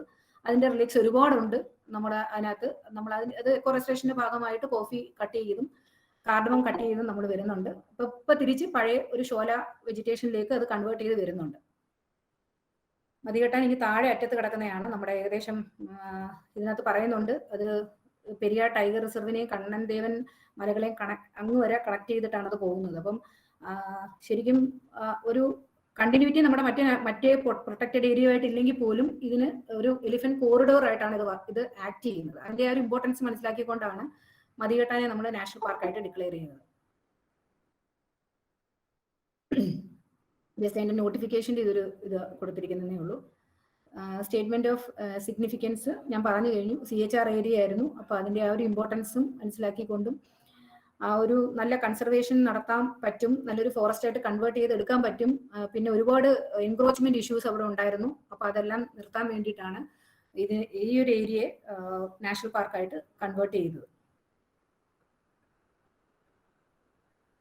ഇവിടെയും നേരത്തെ പോലെ നമുക്ക് മാനേജ്മെന്റ് പ്ലാൻ പ്രിപ്പറേഷൻ കഴിഞ്ഞ വർഷം ഉണ്ടായിരുന്നുകൊണ്ട് എല്ലാ സ്റ്റഡീസും കണ്ടക്ട് ചെയ്തിട്ടുണ്ട്. ഒരു റാപ്പിഡ് ഫ്ലോറൽ എക്സ്പ്ലോറേഷൻ സ്റ്റഡി നടത്തിയിട്ടുണ്ട്. 324 ആൻജിയോസ്പേംസ് ഉണ്ട്. അതിനകത്ത് നാല് എല്ലായിടത്തും ഇംപേഷ്യൻസിന് ഞാൻ പറയും, ഷോലയുടെ ഒരു പ്രത്യേകതയാണ് ഇംപേഷ്യൻസും വെർണോണിയും ഇതൊക്കെ ഒരുപാട് കാണുന്നുണ്ട് അതിനകത്ത്. ഫോണൽ ഡൈവേഴ്സിറ്റി 36 സ്പീഷീസ് മാമൽസ് ഉണ്ട്, 108 species birds, 16 species reptiles, 27 species amphibians, 21 species butterflies, 23 species odonates, 20 species of ants. ഇതിനകത്ത് ഇവിടുത്തെ നമ്മളെ ഫ്ലാഗ്ഷിപ്പ് സ്പീഷീസ് ആയിട്ട് ഇരിക്കുന്നത് ഗാലക്സി ഫ്രോഗ് എന്ന് പറഞ്ഞ ഒരു ചെറിയൊരു ഫ്രോഗിനെയാണ്. കാരണം അതിനെ നമ്മൾ നേരത്തെ സ്റ്റഡി ഇത് 15 വർഷങ്ങൾക്ക് ശേഷം ഇതിനെ കണ്ടെത്തിയതായിരുന്നു. ഒരു ലിമിറ്റഡ് ഡിസ്ട്രിബ്യൂഷൻ ആണ്. ഇവിടെ മാത്രമല്ല, അത് മറയൂർ ഡിവിഷന്റെ നാഗമല ആ ഏരിയയിലും കാണുന്നുണ്ട്. പക്ഷെ ഒരു പ്രത്യേകത എന്ന് വെച്ച് കഴിഞ്ഞാൽ ഇവിടെ 15 വർഷത്തിന് ശേഷം കണ്ടെത്തിയത് കൊണ്ടും റിപ്പോർട്ട് ചെയ്തത് കൊണ്ടും നമ്മൾ അതിന്റെ ഫ്ലാഗ്ഷിപ്പ് സ്പീഷീസ് ആയിട്ട് എടുത്ത് അതിന്റെ പ്രൊട്ടക്ഷൻ, ഒരു ആംഫിബിയനെ പ്രൊട്ടക്ട് ചെയ്യുമ്പോൾ എത്രത്തോളം കൺസർവേഷൻ നമ്മൾ അല്ലെങ്കിൽ ഒരു മാനേജ്മെന്റ് ആസ്പെക്ട്സ് നമ്മൾ ഉൾക്കൊള്ളുമെന്ന് എല്ലാവർക്കും അറിയാം. ഒരു ചെറിയ ജീവിയാണ്. അപ്പൊ അതിനെ ഫ്ലാഗ്ഷിപ്പ് സ്പീഷീസ് എടുത്തത് അതുകൊണ്ടാണ്. കാരണം കുറച്ചും കൂടെ അവിടുത്തെ പ്രൊട്ടക്ഷൻ ശക്തിപ്പെടുത്താനായിട്ട് വേണ്ടിയിട്ട്. ഇതാണ് നല്ല കാണാൻ നല്ല ഭംഗിയുള്ള, സന്ദീപിനൊക്കെ അറിയാൻ കാണാൻ നല്ല ഭംഗിയുള്ളൊരു ഫ്രോഗാണ്. നല്ല ബ്ലാക്കിഷ് ബ്ലൂ കളറും അടിയിൽ ഓറഞ്ച് കളറും ഒക്കെ ആയിട്ട് ചെറിയതാണ്. ഈ നാഷണൽ പാർക്കിന്റെ പ്രത്യേകത എന്ന് വെച്ച് കഴിഞ്ഞാൽ നമ്മുടെ ശാന്തമ്പാറ, പൂപ്പാറ 2 വില്ലേജിലെയും നമ്മൾ വെള്ളം നൽകുന്നത് നമ്മുടെ ഈ നാഷണൽ പാർക്കാണ്. എല്ലാ ഷോലകളിലും അതെല്ലാവർക്കും അറിയാൻ സാധിക്കും. കാരണം ഷോല ആക്ട് ചെയ്യുന്നത് ഒരു സ്പോഞ്ച് പോലെ ആക്ട് ചെയ്ത് വെള്ളം എല്ലാം കളക്ട് ചെയ്ത് ചെറിയ അരുവികളായിട്ട് പുറത്ത് വിട്ട് ആൾക്കാർക്ക് സപ്പോർട്ട് ചെയ്യുന്ന ഒരു എക്കോസിസ്റ്റമാണ് ഷോല. ഇവിടെയും അത് തന്നെ പെരണിയൽ സപ്ലൈ, കുറച്ച് ഷോർട്ടേജ് വരും, വേനൽ സമയത്ത് ഷോർട്ടേജ് വരാറുണ്ട്. പക്ഷെ എന്നിരുന്നാൽ പോലും ആൾക്കാർക്ക് വെള്ളത്തിന് ബുദ്ധിമുട്ട് ഉണ്ടാക്കുന്ന ഒരു സാഹചര്യം അവിടെ ഉണ്ടായിട്ടില്ല. നമ്മുടെ ഇതിനകത്ത് നിന്ന് ഒഴുകുന്ന ചെറിയ ചെറിയ സ്ട്രീംസ് ആണ് അവരുടെ വെള്ളത്തിന് ആവശ്യം എല്ലാം നിറവേറ്റിക്കൊണ്ടിരിക്കുന്നത്. എക്കോ ടൂറിസം പ്രോഗ്രാം നമ്മൾ കാര്യമായിട്ട് ഒരു എത്നിക് ഹട്ടും ഒരു ട്രെക്കിംഗ് പ്രോഗ്രാം മാത്രമേ ഉള്ളൂ. ഷോലയുടെ അകത്തൊന്നും നമ്മൾ ഓപ്പൺ ആക്കിയിട്ടില്ല. അത് ആക്കണ്ട എന്നൊരു തീരുമാനമാണ്. കാരണം എല്ലായിടവും നമ്മൾ ഓപ്പൺ ആക്കണ്ടല്ലോ. കാണാൻ പറ്റുന്നത് അല്ലെങ്കിൽ ടൂറിസ്റ്റിന് എൻജോയ് ചെയ്യാൻ പറ്റുന്ന സ്ഥലം മാത്രം, അത് ജസ്റ്റ് നമ്മുടെ ബഫർ, നമ്മുടെ എൻട്രി പോയിന്റിൽ മാത്രമാണ് നമ്മൾ നടത്തി വരുന്നത്. അതുകൊണ്ട് കാടിനെ നശിപ്പിക്കാതെ ഉള്ള ടൂറിസം, ഒരു 10 പേർക്ക് താമസിക്കാനുള്ള സ്ഥലം മാത്രം, അല്ലെങ്കിൽ ഒരു അമ്യൂണിറ്റി സെന്റർ, അവിടെ നിന്ന് ഒരു ചെറിയ trekking, shola grass land feel ചെയ്യാനുള്ള ഒരു ട്രക്കിങ് മാത്രമാണ് പ്രൊവൈഡ് ചെയ്യുന്നത്. സയന്റിഫിക് വാല്യൂ, നമുക്ക് ഒരുപാട് പഠിക്കാനായിട്ടുള്ള സ്പീഷീസുകൾ അവിടെ ഉണ്ട്. കുറച്ച് പഠനങ്ങൾ നടത്തിയിട്ടുള്ളൂ, വളരെ കുറച്ച്. അതിനൊരു ശരിക്കും പറഞ്ഞൊരു ഫീൽഡ് ലബോറട്ടറി ആയിട്ട് തന്നെ മതികെട്ടാൻ വർക്ക് ചെയ്യുന്നു. സോഷ്യോ എക്കണോമിക് വാല്യൂ, നമുക്ക് അതിനകത്ത് കുടികളൊന്നുമില്ല. പട്ടയഭൂമി റദ്ദാക്കിക്കൊണ്ട് തന്നതായത് കൊണ്ട് വേറെ മറ്റു സെറ്റിൽമെന്റ്സ് ഒന്നുമില്ല. പക്ഷേ നമ്മൾ തൊട്ടടുത്തായിട്ട് ഒരു മുതുവാൻകുടിയുണ്ട്, ആടുവളന്താംകുടി. അവരുടെ ലൈവ്ലിഹുഡ് സപ്പോർട്ട്, അവരുടെ ആൾക്കാരെ നമ്മുടെ അവിടുത്തെ വാച്ചറായിട്ടും ഈ ട്രക്കിങ്ങിനുള്ള ആൾക്കാരൊക്കെ ആയിട്ട് നമ്മൾ നിയോഗിച്ചിട്ടുണ്ട്. അടുത്തത് കുറിഞ്ഞിമല സാഞ്ചുറിയും കൂടെ ഞാൻ പറഞ്ഞു പോവാണ്. നാഷണൽ പാർക്സ് മാത്രമായിരുന്നു, പക്ഷെ എന്നാലും എല്ലാവർക്കും കുറിഞ്ഞിമല കേട്ടിട്ടുണ്ടാവും. പല പത്രമാധ്യമങ്ങളിൽ കൂടെയൊക്കെ നമ്മൾ കേട്ടിട്ടുണ്ടാവും. മീഡിയാസിൽ കൂടെ ഏറ്റവും കൂടുതൽ കേട്ടിട്ടുള്ള ഒരു സാഞ്ചുറിയാണ് കുറിഞ്ഞിമല. അത് കുറിഞ്ഞിമല സാഞ്ചുറി, അവിടെ കുറിഞ്ഞിയുടെ പേരിൽ അറിയപ്പെടുന്ന ഒരേ ഒരു സാഞ്ചുറി കേരളത്തിലെ കുറിഞ്ഞിമലയാണ്. 2006 റീസെന്റ് ആയിട്ട് നോട്ടിഫൈ ചെയ്തിരുന്ന സാഞ്ചുറിയാണ്. അത് നമ്മുടെ തമിഴ്നാട് ഫോറസ്റ്റ്, കൊടൈക്കനാൽ ഫോറസ്റ്റ് ഡിവിഷനുമായിട്ടാണ് ബൗണ്ടറി ഷെയർ ചെയ്യുന്നത്. എല്ലാം കണക്റ്റഡ് ആണ്. മതികെട്ടാൻ ഒഴിച്ച് ബാക്കി നമ്മുടെ PAs എല്ലാം കണക്റ്റഡ് ആണ്. ഇതിപ്പോ കുറിഞ്ഞിമലയുടെ കാര്യം പറയുകയാണെങ്കിൽ അതിനെ അവിടുത്തെ ആൾക്കാർക്ക് ഒരുപാട് പ്രൈവറ്റ് ലാൻഡ്സ്, മീൻസ് പ്ലാന്റേഷൻ ആണ് ഏറ്റവും കൂടുതലുള്ളത്. യൂക്കാലി വാറ്റിൽ പ്ലാന്റേഷൻസ് ആണ്. അപ്പം പ്രൈവറ്റ് ആൾക്കാരുടെ പ്ലാന്റേഷനും പട്ടയമുള്ള സ്ഥലങ്ങൾ ഇപ്പോഴും കുറിഞ്ഞിമല സാഞ്ചുറിക്കകത്തുണ്ട്. അപ്പൊ അവിടുത്തെ പ്രശ്നങ്ങൾ പരിഹരിച്ച് തിരിച്ച് നമ്മുടെ കുറിഞ്ഞിമല സാഞ്ചുറിയുടെ ഏരിയ എത്രയാണെന്ന് തിട്ടപ്പെടുത്താൻ വേണ്ടിയിട്ട് ഒരു ഫോറസ്റ്റ് സെറ്റിൽമെന്റ് ഓഫീസറിനെ നിയമിച്ചിട്ടുണ്ടായിരുന്നു. പക്ഷേ ക്ലെയിംസ് സെറ്റിൽ ചെയ്തിട്ടില്ല. പിന്നെ നമ്മുടെ അതിന്റെ കുറിഞ്ഞിമലയുടെ ഏരിയ അപ്രോക്സിമേറ്റ് ആയിട്ടേ നമുക്ക് ഇപ്പോഴും പറയാൻ പറ്റത്തുള്ളൂ. 32 സ്ക്വയർ കിലോമീറ്റർ, 2 ബ്ലോക്ക്, വട്ടവട വില്ലേജിലെ 62-ാം ബ്ലോക്കും കൊട്ടക്കമ്പൂർ വില്ലേജിലെ 58 ബ്ലോക്കും, ഈ രണ്ടും കൂടെ ചേർത്തിട്ടാണ് കുറിഞ്ഞിമല ഉണ്ടാക്കിയിരിക്കുന്നത്.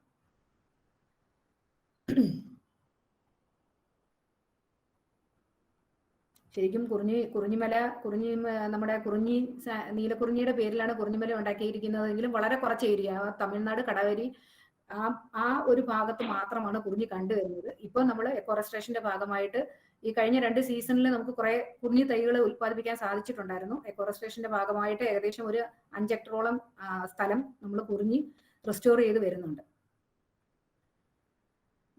ശരിക്കും പറഞ്ഞാൽ കൂടുതൽ പഠനങ്ങൾ കുറിഞ്ഞിമലയിൽ നടന്നിട്ടില്ല. എന്നാലും നമുക്ക് ഒരു നീലക്കുറിഞ്ഞിയുടെ നല്ല ഹാബിറ്റാറ്റ് ആയിരുന്നു നേരത്തെ. പണ്ട് അവിടെ സന്ദർശിച്ചിട്ടുള്ള നമ്മുടെ ഉദ്യോഗസ്ഥരും നാട്ടുകാരും തന്നെ പറയാറുണ്ടായിരുന്നു ഈ കുറിഞ്ഞിമലയിലുള്ള നീലക്കുറിഞ്ഞി വെട്ടി നശിപ്പിച്ചിട്ടാണ് നമ്മൾ യൂക്കാലി പ്ലാന്റേഷനും ഒക്കെ നടത്തിയിരുന്നതെന്ന്.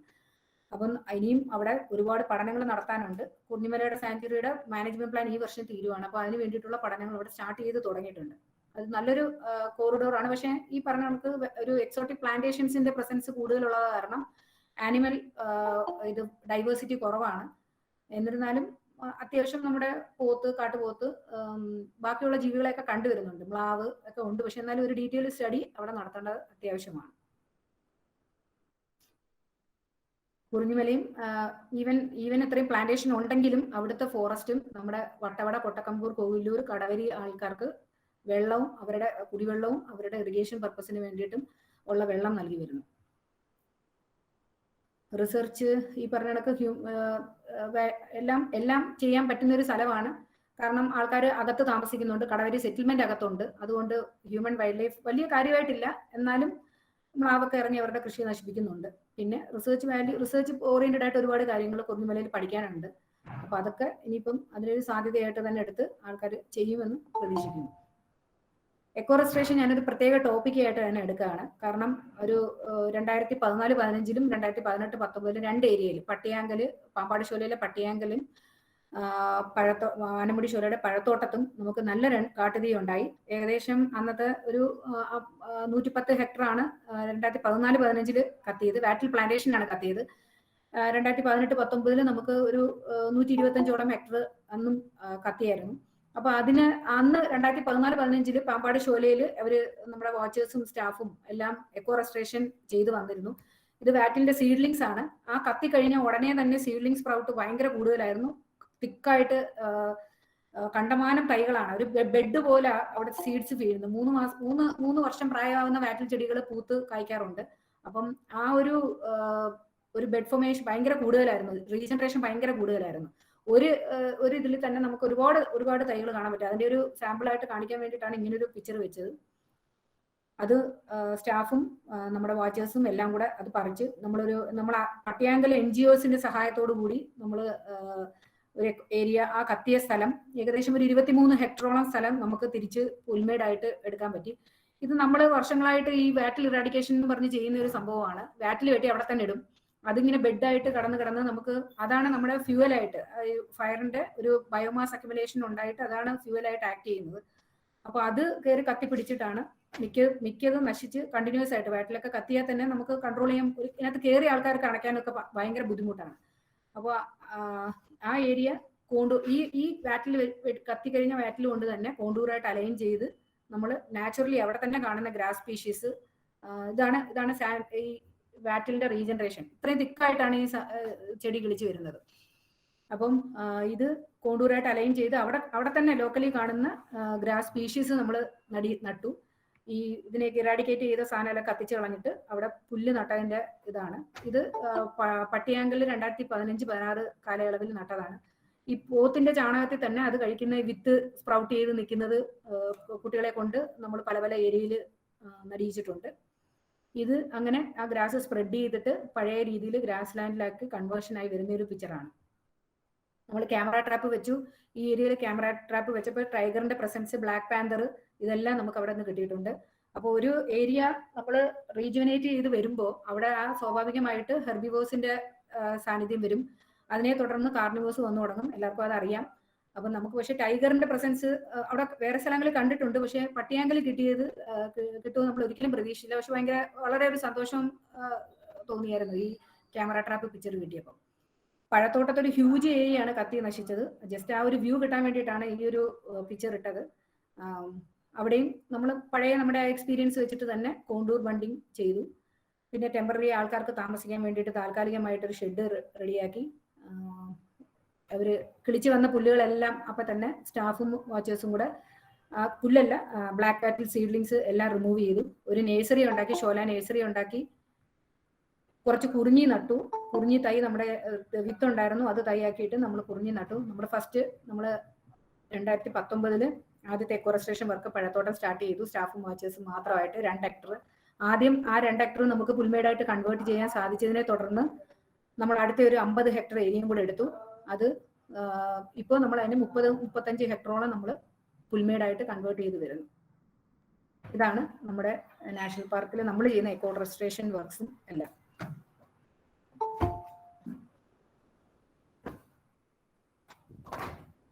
Thank you, ma'am, for your presentation. We are open for discussion now. സംശയം ആർക്കെങ്കിലും എന്തെങ്കിലും ഉണ്ടെങ്കിൽ ചോദിക്കാം. Good evening.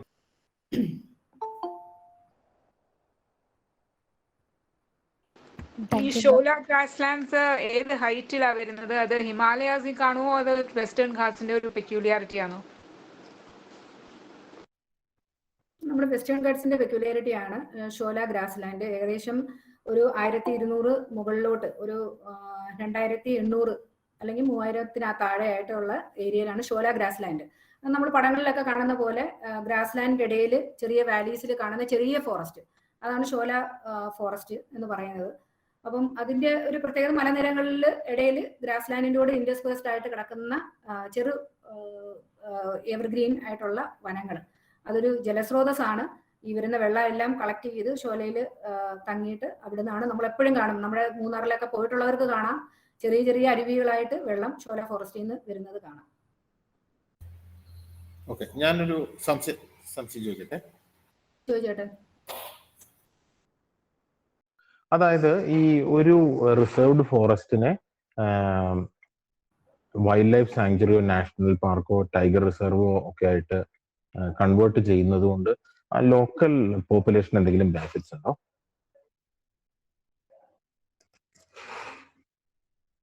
ശരിക്കും പറഞ്ഞാൽ നമ്മൾ ആ ഒരു പെക്യുലിയർ ഏരിയയുടെ കൺസർവേഷൻ കുറച്ചും കൂടെ ബലപ്പെടുത്താൻ വേണ്ടിയിട്ടാണ്, കുറച്ചും കൂടെ നമ്മൾ ഒരു ആത്മാർത്ഥമായിട്ട് ഇത് ചെയ്യാൻ വേണ്ടിയിട്ടാണ് ഒരു ഏരിയ നാഷണൽ പാർക്കോ sanctuary national park tiger reserve എന്ന് പറയുമ്പോൾ കുറച്ചും കൂടെ ആ ഒരു ടൈഗറിനെ കൺസർവേഷൻ ഓറിയന്റഡ് ആയിട്ട് വരുമ്പോൾ അതൊരു എപ്പെക്സ് നമുക്കറിയാം. നമ്മുടെ കാടുകളിൽ ഏറ്റവും എപ്പെക്സ് ഒരു ആനിമൽ ആയിട്ടാണ് നമ്മൾ ടൈഗറിനെ കണക്കാക്കുന്നത്. അപ്പൊ ആ ഒരു സ്പീഷീസിനെ നമ്മൾ ഇത് ചെയ്യുമ്പോൾ കൺസർവ് ചെയ്യാൻ വേണ്ടിയിട്ട് ഒരു ഏരിയ ടൈഗർ റിസർവ് ആക്കുമ്പോൾ പ്രത്യേകിച്ച് ജനങ്ങൾക്ക് ഒരു ബുദ്ധിമുട്ടും ഉണ്ടാകുന്നില്ല.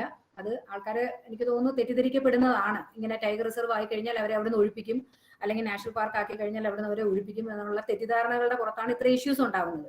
ശരിക്കും നമ്മൾ ആ ഒരു പ്രദേശത്തിന്റെ അല്ലെങ്കിൽ ആ ഒരു പ്രത്യേകത, അവിടുത്തെ ബയോഡൈവേഴ്സിറ്റിയോ അല്ലെങ്കിൽ അവിടെ എന്തെങ്കിലും, ഇപ്പം മതികെട്ടാന്റെ കാര്യം പറഞ്ഞു, അവിടെ എൻക്രോച്ച്മെന്റിന്റെ അങ്ങേയറ്റത്തെ പ്രശ്നമായിരുന്നു ആ കാലഘട്ടത്തിൽ ഉണ്ടായിരുന്നത്.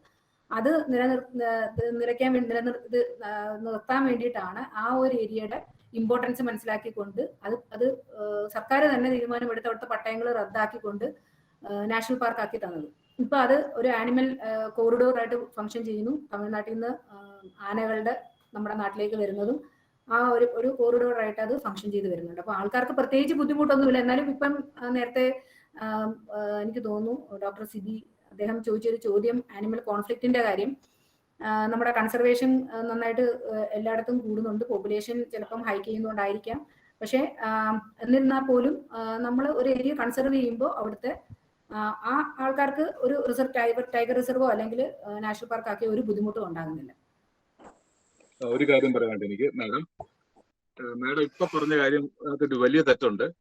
ഈ ESZും ഒക്കെ വരുന്നതുകൊണ്ട് ആളുകൾക്ക് ഒരു ബുദ്ധിമുട്ടൊന്നും ഉണ്ടാവുന്നില്ല എന്നുള്ളത് ഫോറസ്റ്റ് ഡിപ്പാർട്ട്മെന്റ് പല പ്രാവശ്യം എടുത്തെടുത്ത് പറയുന്ന കാര്യമാണ്.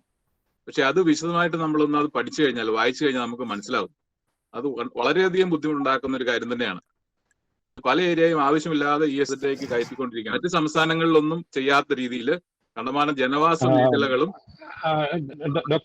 നിങ്ങൾ ഒരു കാര്യം പറയട്ടെ, നമ്മുടെ ടോപ്പിക് എന്ന് പറഞ്ഞു കഴിഞ്ഞാൽ നമ്മൾ കൂടുതലും ഫോക്കസ് ചെയ്യുന്നത് ഒരു നാഷണൽ പാർക്കും അതിന്റെ ബയോഡൈവേഴ്സിറ്റിയും അതിന്റെ ഒരു റിസർച്ച് ആസ്പെക്റ്റുള്ള കാര്യമാണ്. ഒരു പൊളിറ്റിക്കലോ ഈ ടോപ്പിക് നമ്മൾ ഇതിനകത്തൊരു ഉദ്ദേശിച്ചില്ല. അതുകൊണ്ട് this may not be the right place to ask that question and answer that question. അല്ല, മാഡം അത് പറഞ്ഞതുകൊണ്ടാണ് പറഞ്ഞത്. വളരെയധികം ബുദ്ധിമുട്ടുണ്ടാക്കുന്ന കാര്യമാണ്, അതൊന്നും പറയാതിരിക്കാൻ പറ്റില്ല. രണ്ട് കാര്യങ്ങൾ ഡോക്ടർ സിബി പറഞ്ഞതിൽ തെറ്റുണ്ട്. ഒന്ന്, കേരളത്തിൽ മാത്രമേ ഇക്കോ സെൻസിറ്റീവ് സോൺ വന്നിട്ടുള്ള സുപ്രീം കോടതിയുടെ ഓർഡർ ഉള്ളതാണ്. എല്ലാ ഇതിലും ഉണ്ട്. നിങ്ങൾക്ക് വേണമെങ്കിൽ കർണാടകയുടെ ഇതിൽ ബന്ദിപ്പൂരിന്റെയോ നാഗർഹോളയുടെയോ ഒക്കെ നോക്കിക്കഴിഞ്ഞാൽ അതിന്റെ notifications are available in the net. Eco sensitive zone എല്ലായിടത്തും വേണം. അത് ഡിക്ലെയർ ചെയ്യേണ്ടതാണ്. അത് വാസ്തവത്തില് ഒരു 6-7 വർഷം നമ്മൾ ഡിലേ ചെയ്തുകൊണ്ടാണ് നമുക്ക് ധാരാളം പ്രശ്നങ്ങൾ പിന്നീട് ഉണ്ടായത്. അതുകൊണ്ടാണ് പിന്നീട് വളരെ വേഗത്തിൽ തന്നെ നമ്മൾ സൈറ്റ് സ്പെസിഫിക് ആയിട്ട് ചില ഏരിയകളിൽ കുറച്ചുകൊണ്ടും നമ്മൾ ചെയ്യുന്നത്. അത് അങ്ങനെയായിരുന്നു eco sensitive zone. Eco sensitive സോണില് നമ്മൾ ഉദ്ദേശിക്കുന്ന പോലെ കംപ്ലീറ്റ് കാര്യങ്ങൾ നിർത്തലാക്കണം എന്ന് ഒരിടത്തും പറഞ്ഞിട്ടില്ല. അതിൽ ചില റെഗുലേഷൻസ് ഉണ്ട്. അവിടെ ഒരു കെമിക്കൽ ഫാക്ടറിയോ അല്ലെങ്കിൽ ഒരു പാറ ഖനനമോ അങ്ങനെയുള്ളതൊന്നും അനുവദിക്കില്ല. അതായത് ബയോഡൈവേഴ്സിറ്റി ഓറിയന്റഡ് ആയിട്ടുള്ളത്. ഒരു കാര്യം മനസ്സിലാക്കുക, ഇത് രാജ്യത്തെ നിയമമാണ്. അതിപ്പോ വനം വകുപ്പ് നടപ്പിലാക്കുന്നു എന്നുള്ള മാത്രമേ ഉള്ളൂ. അപ്പൊ അതിന് വേണ്ട നിയമം മാറ്റണമെന്നുണ്ടെങ്കിൽ തീർച്ചയായിട്ടും ആ നിയമസഭയിലോ അല്ലെങ്കിൽ പാർലമെന്റിലോ അതിന് മാറ്റം വരും. അല്ലാതെ നമുക്ക് സാധ്യമാണ്. എനിവേ, ആദ്യമേ സൂചിപ്പിച്ചതുപോലെ നമ്മൾ ഷോല നാഷണൽ പാർക്കുമായി ബന്ധപ്പെട്ട കാര്യങ്ങളെ കുറിച്ച് എന്തെങ്കിലും സംശയങ്ങളോ അല്ലെങ്കിൽ അതുമായി ബന്ധപ്പെട്ട കാര്യങ്ങളാണ് വസ്തുതയിൽ വരേണ്ടത്. ഇത് വേണമെങ്കിൽ നമുക്ക് പിന്നീട് ഒരിക്കൽ ഇപ്പൊ ഹ്യൂമൻ വൈൽഡ് ലൈഫ് കോൺഫ്ലിക്റ്റ്, മനുഷ്യ വന്യജീവി സംഘർഷം, അതിനെപ്പറ്റി നമുക്ക് വേണമെങ്കിൽ വേറൊരു ചർച്ച നമ്മൾ വേറെ വെക്കുന്നുണ്ട്. അത് നമ്മൾ പ്ലാൻ ചെയ്തിട്ടുണ്ട്. കാരണം അത് വളരെ വളരെ വ്യത്യസ്തമായിട്ടുള്ള കാര്യമാണ്. ഒരു കാര്യം പറയാനുണ്ട്. സാറ് പറഞ്ഞ ഒരു കാര്യം തരാണ്. കേരളത്തിൽ മാത്രം ഉള്ളൂ എന്നല്ല ഞാൻ പറഞ്ഞത്. മറ്റ് സംസ്ഥാനങ്ങളിൽ നിന്ന് വ്യത്യസ്തമായി ജനവാസ മേഖലകൾ കൂടുതലായിട്ട് കേരളത്തിൽ എടുത്തിട്ടുണ്ടോ എന്നാണ് ഞാൻ. അല്ലല്ല, മറ്റ് സംസ്ഥാനങ്ങളിൽ നിന്ന് വ്യത്യസ്തമായിട്ടെന്ന് പറയാൻ നിങ്ങൾ എല്ലാ സംസ്ഥാനത്തും പോയി നോക്കിയിട്ടുണ്ടോ? ഞാൻ എല്ലാ സംസ്ഥാനങ്ങളിലും പോയിട്ടില്ല. ഞാൻ എല്ലാ സംസ്ഥാനങ്ങളിലും സാങ്ച്വറി ഇവാലുവേഷന് പോകുന്ന ഒരാളാണ്. ഞാൻ അടുത്ത ആഴ്ചയും പോകുന്നുണ്ട് തെലങ്കാനയിൽ നോക്കാനായിട്ട്. അപ്പൊ ഇക്കോ സെൻസിറ്റീവ് സോൺ ഡിക്ലെയർ ചെയ്തിട്ടുണ്ടോ എന്നുള്ളത് ഇവാലുവേഷന്റെ ക്വസ്റ്റ്യനെയറിലെ ഒരു പാർട്ടാണ്. അപ്പൊ അത് തെറ്റാണ്. നമ്മൾ ഈ ചർച്ച ഡോക്ടർ ഈസ, ഇത് നോട്ടിഫിക്കേഷൻസ് ഓൺലൈനിൽ അവൈലബിൾ ആണ്. ഈ വൈൽഡ് ലൈഫ് സാങ്ച്വറി പോയി നോക്കേണ്ട കാര്യമില്ല. അവിടെ ഇക്കോ സെൻസിറ്റീവ് സോണിനെ കുറിച്ച് അറിയാൻ ചോദിച്ചോളൂ. അല്ല, ഇതിലെ ഒരു കാര്യം മിസ്റ്റർ അലക്സ് എം സറിയ, ഈ ഒരു ചർച്ച ആ ഒരു വഴിക്ക് തിരിച്ചുവിടുന്നതിൽ യാതൊരു അർത്ഥമില്ല. അത് ഞങ്ങൾ ഉദ്ദേശിച്ചിട്ടുമില്ല. ഈ ചർച്ച ഷോല നാഷണൽ പാർക്കിനെ ജനങ്ങളുടെ ഇടയിലേക്ക് ഇൻട്രൊഡ്യൂസ് ചെയ്യാന്നുള്ളതാണ് ഉദ്ദേശിച്ചത്. അപ്പൊ ഷോല നാഷണൽ പാർക്കുമായി ബന്ധപ്പെട്ട എന്തെങ്കിലും സംശയങ്ങളോ എന്തെങ്കിലും ക്ലാരിഫിക്കേഷനോ വേണമെങ്കിൽ നിങ്ങൾക്ക് ചോദിക്കാം. അതെ, അല്ലാത്ത ക്വസ്റ്റ്യൻസ് എന്തായാലും ഇവിടെ എൻകറേജ് ചെയ്യുന്നില്ല. എനിക്കുണ്ട് ഒരു ചോദ്യം ഷോല നാഷണൽ പാർക്കിനെ പറ്റി. ഈ grasses, are they different between the 3 different Shola national parks, and are they different from the grass that grows ipan Trivandrum grow in the grass nekalam വ്യത്യാസമാണോ ഈ ഹൈറ്റ് ഗ്രോ ചെയ്യുന്ന ഗ്രാസ്? തീർച്ചയായിട്ടും വ്യത്യാസമുണ്ട് മാഡം. അത് കാരണം high altitude ഏരിയാസിൽ grow ചെയ്യുന്ന ഗ്രാസും നമ്മുടെ നാട്ടിൽ കാണുന്ന ഗ്രാസുകളും ഒരുപാട് വ്യത്യാസമുണ്ട്. ശരിക്കും ഇത് നമ്മൾ ആ എക്കോ റെസ്റ്റേഷനിൽ അല്ലെങ്കിൽ അവിടെ കണ്ടുവരുന്നതായിട്ടുള്ള ഗ്രാസുകൾ മാത്രമാണ് നമ്മൾ എടുത്തിരിക്കുന്നത്, അവിടെ ലോക്കലി അവൈലബിൾ ആയിട്ടുള്ളത്. കാരണം ഒരു നേഴ്സറി ഒക്കെ ചെയ്ത് നമുക്ക് ചെയ്തെടുക്കാൻ വളരെ ബുദ്ധിമുട്ടാണ്. എന്നാലും നേഴ്സറി നമ്മൾ ടെസോ ഗ്രാസിന്റെ നേഴ്സറി ചെയ്തിട്ടുണ്ട്. പക്ഷെ അത് അത്രയും പെട്ടെന്ന് സ്പ്രെഡ് ചെയ്ത് ആ കത്തിയ ഭാഗങ്ങൾ ഒന്ന് കവറപ്പ് ചെയ്യാൻ സാധിക്കുന്നില്ല. അത് മനസ്സിലാക്കിക്കൊണ്ടാണ് നമ്മൾ ലോക്കലി അവൈലബിൾ. ഞാനൊരു പ്രാവശ്യം വാഴച്ചാലിൽ നിന്ന് ഒരു വണ്ടി എടുത്ത് കുറെ ദൂരം ആ റോഡിൽ കൂടെ പോയപ്പം ഒരു സെക്ഷൻ വന്നപ്പോൾ ഒരുപാട് ഗ്രാസ് ലാൻഡ്സ് ഉള്ള കണ്ട. അതാന്ന് മാഡം പറഞ്ഞത് ഏതോ റോഡിൽ കൂടെ പോകുമ്പം 2 സൈഡിലും ഷോല കാണൂന്ന്, അതാന്ന് പറഞ്ഞേ? അത് ഷോലയല്ല, അത് ട്രോപ്പിക്കൽ വെറ്റ് എവർഗ്രീൻ ഫോറസ്റ്റ് ആണ്. ഷോളയാർ വഴി നിങ്ങൾ വാഴച്ചാലിൽ നിന്ന് ഷോളയാർ വഴി പോകുമ്പോൾ കാണും. ഓക്കെ, നമ്മള് മൂന്നാറിന്ന് വട്ടറ പോകുന്ന വഴിക്ക് 2 സൈഡും മേഡല് കാണാൻ. ഓക്കെ, അപ്പൊ ബേസിക്കലി ഇത് കാണണമെങ്കിൽ nobody can go inside the parks, but you can കുറച്ച് ദൂരം വരെ മാത്രം നിങ്ങൾ അലൗ ചെയ്യും അല്ലേ? അങ്ങനെയല്ലേ? That's what I understood. അതിലേ പറഞ്ഞത്. ഷോല ഫോറസ്റ്റുകൾ, നല്ല ഷോല ഫോറസ്റ്റുകൾ കാണണമെന്നുണ്ടെങ്കിൽ ഒന്നെങ്കിൽ ഇരവികുളം നാഷണൽ പാർക്ക്, ഇല്ലെങ്കിൽ ഈ പറഞ്ഞ ഷോല നാഷണൽ പാർക്ക്, ഇല്ലെങ്കിൽ മുക്കൂർത്തി ടൈഗർ റിസർവിന്റെ Mukurthi tahr sanctuary, Nilgiris, and then another place is വാൽപ്പാറയ്ക്ക് അപ്പുറത്തേക്കുള്ള ആനമലൈ ടൈഗർ റിസർവിന്റെ ഭാഗമായിട്ടുള്ള ഗ്രാസ് ഹിൽസ് എന്ന് പറയുന്ന പ്രദേശം. അത് ഇരവികുളത്തിന്റെ തുടർച്ചയായിട്ട് കിടക്കുന്ന സ്ഥലങ്ങളാണ്.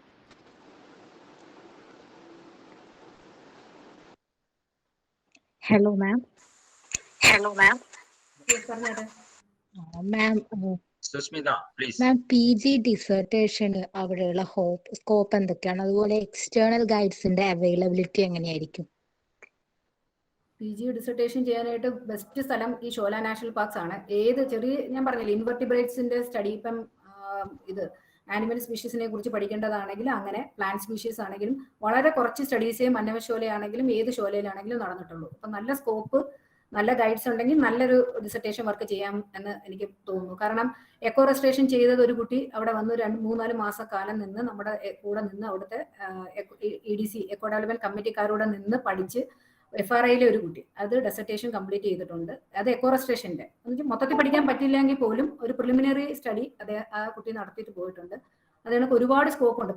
ഇപ്പം ഈ എക്കോ റെസ്റ്റേഷൻ ചെയ്തുകൊണ്ട് വാട്ടർ എത്രത്തോളം നമുക്ക് സ്റ്റോറേജ് ചെയ്യാൻ സാധിക്കും, അതൊക്കെ ഒരു 2-3 കുറച്ച് കാലങ്ങൾ എടുക്കും. എന്നെങ്കിൽ പോലും അതൊക്കെ ഒരു നല്ല സ്റ്റഡി ആയിട്ട് തന്നെ എടുത്ത് ചെയ്യാവുന്ന ഒരുപാട് ഇത് ഷോല പിന്നെ ഒരു ഏപ്രിൽ അത്ര ഞങ്ങൾക്ക് സമയം ഉണ്ടാവുള്ളൂ, ഫൈനൽ സെം ആയതുകൊണ്ട്. ഒരു ജാനുവരി ടു ഏപ്രിൽ ആ ഒരു ഡ്യൂറേഷനിൽ ചെയ്യാൻ പറ്റുന്ന രീതിയിലാവോ? ചെറിയ ഏതെങ്കിലും സ്റ്റഡീസ് എടുത്ത് ചെയ്യാമല്ലോ. അവിടുത്തെ പ്ലാന്റ് സ്പീഷീസിന്റെ എന്തെങ്കിലും ഇതായിട്ടോ അല്ലെങ്കിൽ അങ്ങനത്തെ ഏതാണ് നിങ്ങൾക്ക് ഇൻട്രസ്റ്റ് എന്ന് വെച്ച് കഴിഞ്ഞാൽ അത് നിങ്ങളുടെ ഗൈഡ്സുമായിട്ട് ഡിസ്കസ് ചെയ്തിട്ട് വേണം എടുക്കണമെന്നേ ഉള്ളൂ. അവിടെ എക്സ്റ്റേണൽ ഗൈഡ്സിന്റെ അവൈലബിലിറ്റി എങ്ങനെയായിരിക്കും? അവിടെ വർക്ക് ചെയ്യുന്ന അങ്ങനെ ഇല്ല, നമുക്ക് അങ്ങനെ ഒരു പ്രൊവിഷൻ ഇല്ല. ഫോറസ്റ്റ് ഡിപ്പാർട്ട്മെന്റിനകത്ത് ഗൈഡ്സിനെ കിട്ടാൻ പ്രൊവിഷൻ ഇല്ല.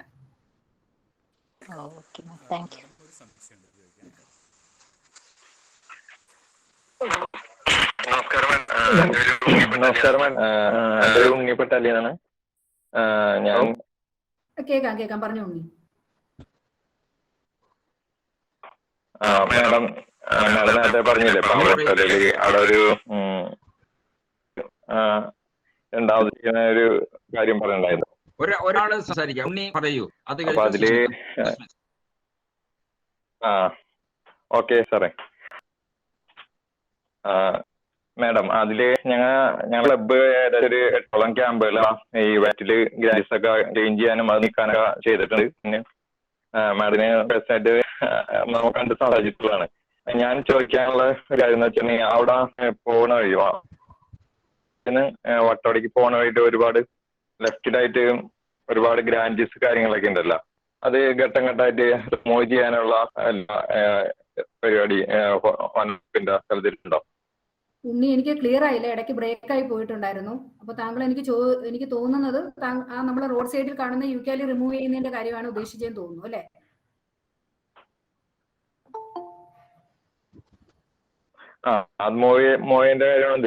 അല്ലേ, യൂക്കാലിപ്റ്റസ് നിൽക്കുന്ന സ്ഥലത്തിന്റെ ഇത് ചെയ്യാൻ എന്തെങ്കിലും ഉദ്ദേശിക്കുന്നുണ്ടോന്നല്ലേ ചോദിച്ചത്?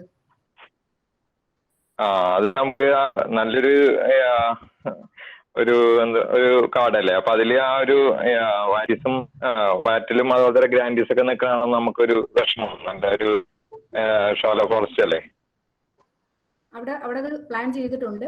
വാറ്റില് ഘട്ടം ഘട്ടമായിട്ട് തന്നെ ചെയ്യാൻ പറ്റുള്ളൂ. നമുക്ക് ഒറ്റയടിക്ക് പെട്ടെന്ന് എല്ലാം അത്രയും ഹെക്ടർ ഏരിയ ഒന്നും നമുക്ക് ചെയ്യാൻ സാധിക്കത്തില്ല.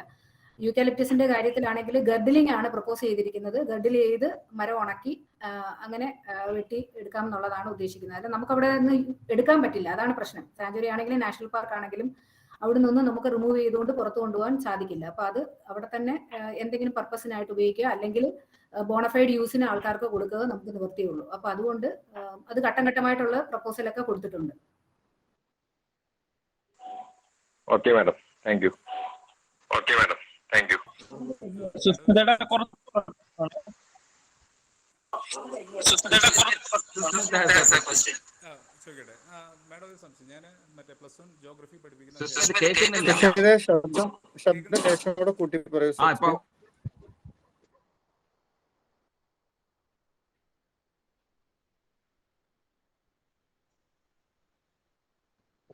ക്ലിയർ ആണോ? ഇപ്പൊ ക്ലിയർ ആണോ? കുറച്ചുകൂടി ക്ലിയർ ആക്കാം. സാറേ, ഒരു സംശയമാണ്. അതായത് ഈ കേക്കാവോ? ഈ നാച്ചുറൽ വെജിറ്റേഷണൽ ക്ലാസിഫിക്കേഷൻ നമ്മൾ +1 NCERT ടെക്സ്റ്റ് ബുക്കിൽ പഠിപ്പിക്കുമ്പോഴേ ഈ ഗ്രാസ് ലാൻഡ് എന്ന് പറയുന്നത് ഈ മരങ്ങൾ വളരില്ല, ഈ ആൾട്ടിറ്റ്യൂഡിൽ ഗ്രാസസ് മാത്രമേ ഉള്ളൂ. അത് കേരളത്തിന്റെയും ഹിമാലയത്തിന്റെ ഹൈ ആൾട്ടിറ്റ്യൂഡിലും മാത്രം വരുന്ന ഒരു സ്പെഷ്യാലിറ്റി ആയിട്ടാണ് NCERT പുസ്തകത്തിൽ മെൻഷൻ ചെയ്യുന്നത്. +1 ക്ലാസ്സിലാണ് ഞാൻ പറയുന്നത്. അപ്പോൾ സ്വാഭാവികമായിട്ടും എൻ്റെ ഒരു സംശയം എന്താ വെച്ചിട്ടുണ്ടെങ്കിൽ, എങ്ങനെയാണ് ഈ പറയുന്ന യൂക്കാലി പോലുള്ള അല്ലെങ്കിൽ വാറ്റിൽ പോലുള്ള ഗ്രാൻഡിസ് പോലുള്ള മരങ്ങൾ അവിടെ സർവൈവ് ചെയ്യുന്നത്? അതാണ് ഒന്നാമത്തെ സംശയം. രണ്ട്, എന്തുകൊണ്ടാണ് ഈ പറയുന്ന ഷോല ഫോറസ്റ്റിലെ മരങ്ങൾ ഗ്രാസ് ലാൻഡിലേക്ക് കയറി പോവാതിരിക്കുന്നത്? എന്തുകൊണ്ടാണ് ആ പറയുന്ന അവയുടെ ബൗണ്ടറീസ് ഈ പറയുന്ന രണ്ട് മലകൾക്കിടയിൽ ഒതുങ്ങിപ്പോകുന്നത്? എന്താണ് ഇതിന്റെ കാരണം? എന്തുകൊണ്ട് നാച്ചുറൽ വെജിറ്റേഷൻ ഗ്രാസ് ലാൻഡിലേക്ക് വ്യാപിച്ച് വലിയ മരങ്ങളാവുന്നില്ല, എന്നാൽ ഗ്രാൻഡിസും യൂക്കാലിയൊക്കെ ആവുന്നുണ്ട്? എന്താണ് ഇതിന്റെ കാരണം?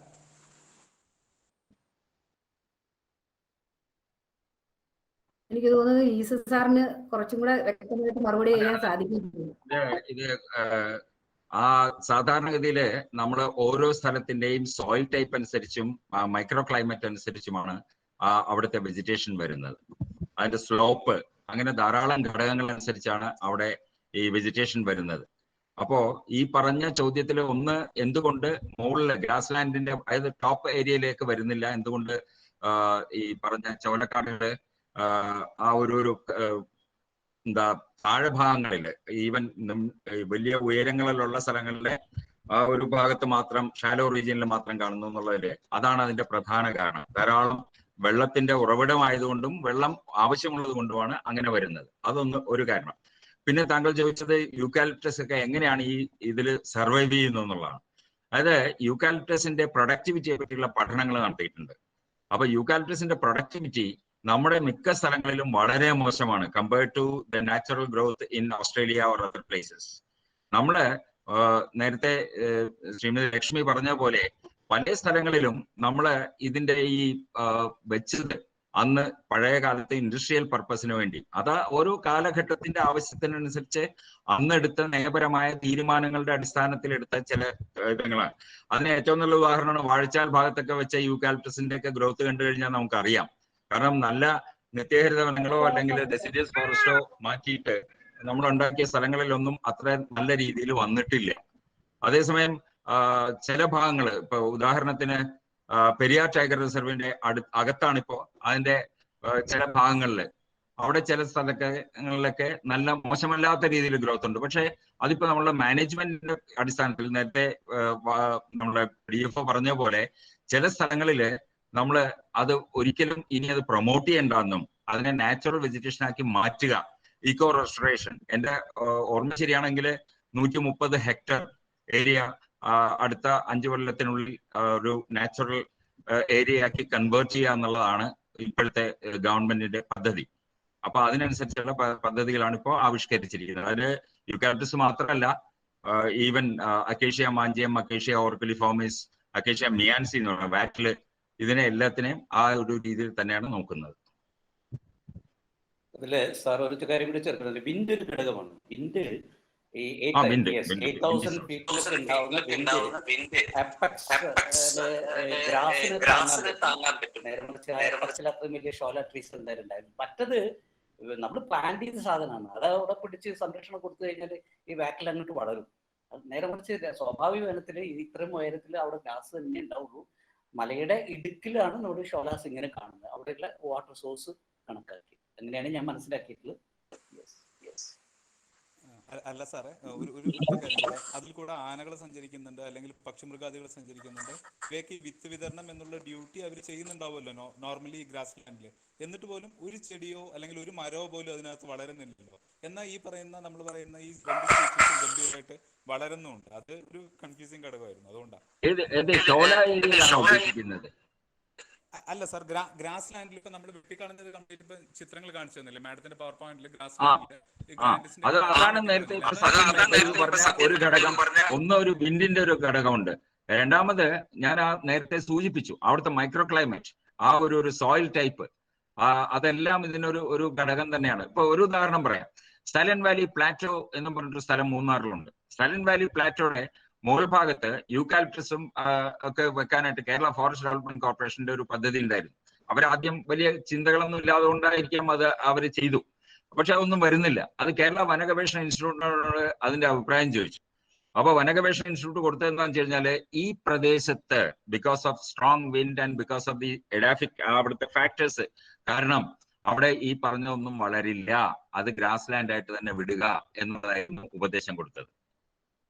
അപ്പൊ ഓരോ സ്ഥലത്തിന്റെയും പ്രത്യേകത അനുസരിച്ചാണ് ഇതെല്ലാം വരുന്നത്. Okay sir, okay, thank you sir. Madam ഒരു സംശയം ചോദിക്കട്ടെ? Marin Sunny. Hello madam. Marin Sunny please.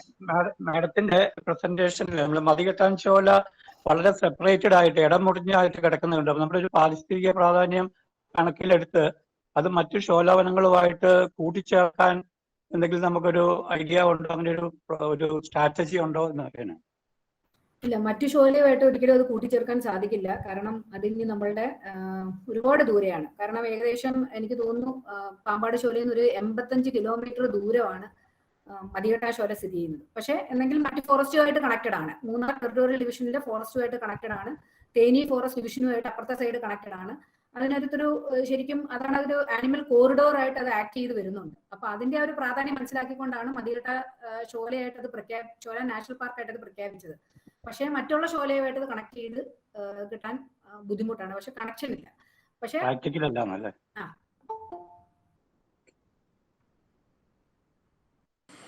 Hello, കേൾക്കാമോ? ഓക്കെ. എൻ്റെ സംശയം, മാഡം പറഞ്ഞത് പിന്നെ ഈ ശോലകൾ സംരക്ഷിക്കുന്നതുകൊണ്ട് പരിസരത്തുള്ള ഭൂമികളിലെല്ലാം ജലം അടുത്ത ഗ്രാമങ്ങളിലെല്ലാം ജല സമൃദ്ധി ഉണ്ടാകുമെന്നാണ് മാഡം പറഞ്ഞത്, അല്ലേ? അല്ലേ മാഡം, എനിക്കൊരു സംശയം. ഇപ്പോഴത്തെ നമുക്ക് ഈ അടുത്ത നാളുകളിൽ നമ്മൾ ന്യൂസുകൾ ശ്രദ്ധിച്ചാൽ നമുക്ക് മനസ്സിലാവും. ഇപ്പോൾ ഈ ഫോറസ്റ്റ് സംരക്ഷിച്ച് ജനത്തിന് സംരക്ഷണം ഇല്ലാത്ത രീതിയിലേക്ക്, കർഷകന് സംരക്ഷണം ഇല്ലാത്ത രീതിയിലേക്കാണ് ഇപ്പോഴത്തെ വന്യമൃഗങ്ങളുടെ അളവ് കൂടിയിരിക്കുന്നത്. അപ്പൊ അത് നമുക്ക് നിയന്ത്രിക്കണ്ടേ? അത് താങ്കൾ ഈ മാഡം പറഞ്ഞ പോയിന്റുമായിട്ട് യാതൊരു കണക്ഷനും ഇല്ല. മറുപടി കേൾക്കാനുള്ള ഒരു കൂടി കാണിക്കണം. ഇപ്പൊ പറഞ്ഞത് എന്താ? It's A water source. നിങ്ങൾക്കറിയോ 40 കോടി ജനം വെസ്റ്റേൺ ഘാട്സിനെ ആശ്രയിച്ച് കഴിയുന്നുണ്ട്. 40 കോടി. ഇതും ഒരു എസ്റ്റിമേറ്റ് ആണ്, പക്ഷെ എന്നാലും വലിയൊരു സംഭവമാണ്. പ്രകൃതിയില് ഇക്കോസിസ്റ്റം സർവീസസ് എന്ന് പറഞ്ഞൊരു സാധനമുണ്ട്. ഇത് ഇല്ലാതിരിക്കുമ്പോഴുള്ള ബുദ്ധിമുട്ട് അപ്പോഴേ മനസ്സിലാവുള്ളൂ എന്നുള്ളതാണ് അതിന്റെ യാഥാർത്ഥ്യം. പിന്നെ വെള്ളം കിട്ടുന്നില്ല, വെള്ളം കിട്ടുന്നു, അതുകൊണ്ട് വെള്ളം കിട്ടുന്നില്ല എന്ന് പറയുന്നതിൽ അർത്ഥമില്ല. അല്ല, വെള്ളം കിട്ടുന്നുണ്ടെന്നാണ് മാഡം പറഞ്ഞത്. നമ്മളിങ്ങനെ കിട്ടുന്നുണ്ട്. അപ്പൊ എന്റെ ഒരു സംശയം എന്താണെന്ന് വെച്ചാൽ, നമ്മൾ വെള്ളം മാത്രം, നമുക്ക് ജീവൻ ഉണ്ടെങ്കിലല്ലേ വെള്ളം കൊണ്ട് ആവശ്യമുള്ളൂ. ഇപ്പൊ ശരിക്കും പറഞ്ഞാൽ മനുഷ്യജീവൻ ഭീഷണിയായിട്ട് വന്നിരിക്കുകയാണ്. അനുഭവത്തിൽ മാഡം പറഞ്ഞ എന്താ വെച്ചാൽ, നമ്മൾ ഓരോ പ്രൊജക്ടുകൾ ഇരുന്ന് അനുഭവത്തിന്റെ വെളിച്ചത്തിൽ അത് മാറ്റം വരുത്തുമെന്നാണ് പറഞ്ഞത്. അല്ലേ?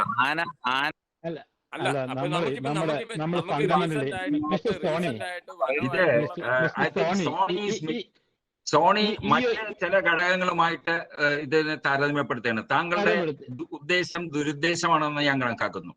അതുകൊണ്ട് ഇത്തരം ചോദ്യങ്ങളോടല്ല.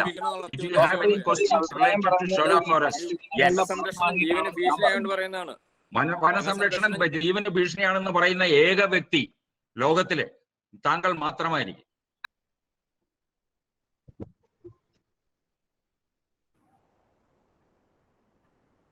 കാരണം നമ്മുടെ ടോപ്പിക്കുമായിട്ട് ബന്ധമില്ലാത്ത കാര്യങ്ങളാണ് ആളുകൾ ചോദിക്കുന്നത്. ഷോല നാഷണൽ പാർക്കുമായി ബന്ധപ്പെട്ട സംശയങ്ങളോ എന്തെങ്കിലും പറയാനുണ്ടെങ്കിൽ ചോദിക്കാം. അല്ലെങ്കിൽ and this is not a forum to discuss other issues like a human wildlife conflict. അല്ലെങ്കിൽ മറ്റ് ഇഷ്യൂസുമായിട്ട് യാതൊരു ബന്ധമില്ല. ഷോല നാഷണൽ പാർക്കിനെ ഇൻട്രൊഡ്യൂസ് ചെയ്യാന്നുള്ളത് മാത്രമാണ് ഉദ്ദേശം. അതിനനുസരിച്ചുള്ള ചോദ്യങ്ങൾ മാത്രമേ ആലോചിക്കാൻ പറ്റുള്ളൂ. പറയൂ സാറേ, നമ്മുടെ ഈ ജുറാസിക് പീരീഡിലുള്ള ഫേൺസ് ഇപ്പോഴും ഷോലയിലുണ്ടോ? അത് ശരിക്കുള്ളതാണോ? ഫാക്റ്റ് ആണോ അത്? അത് വ്യക്തമായിട്ട് എനിക്കറിയില്ല.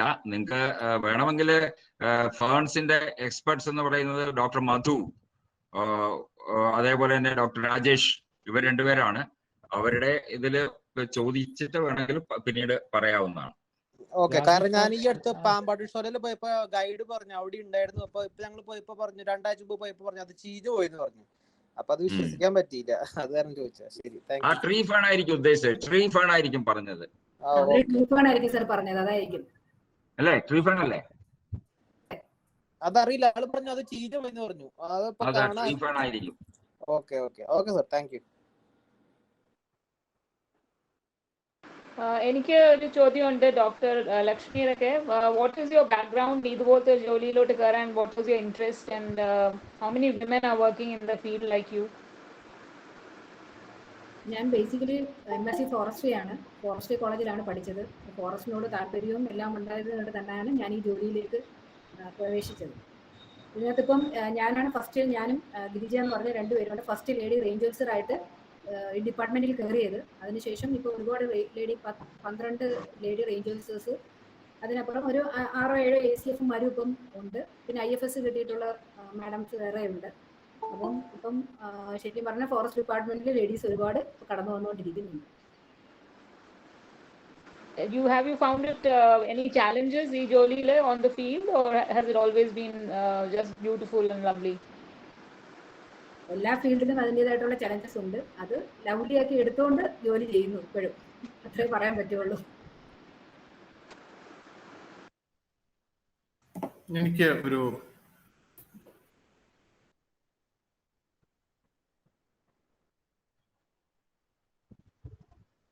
എനിക്കൊരു സംശയമുണ്ട്, കേൾക്കുന്നില്ലേ?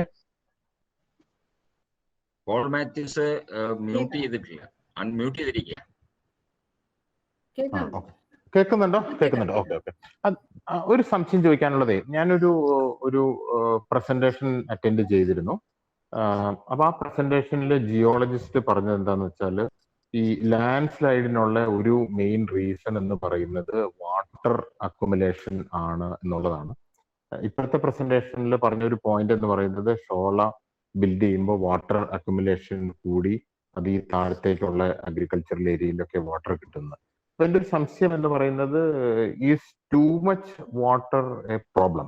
ഇതിനൊരു ബാലൻസ് ഉണ്ടോ, അല്ലെങ്കിൽ can there be any amount of water അവിടെ അക്യുമുലേറ്റ് ചെയ്യിക്കാൻ പറ്റുന്നുള്ളതാണോ? അത് ക്വസ്റ്റ്യൻ ക്ലിയർ അല്ലേ?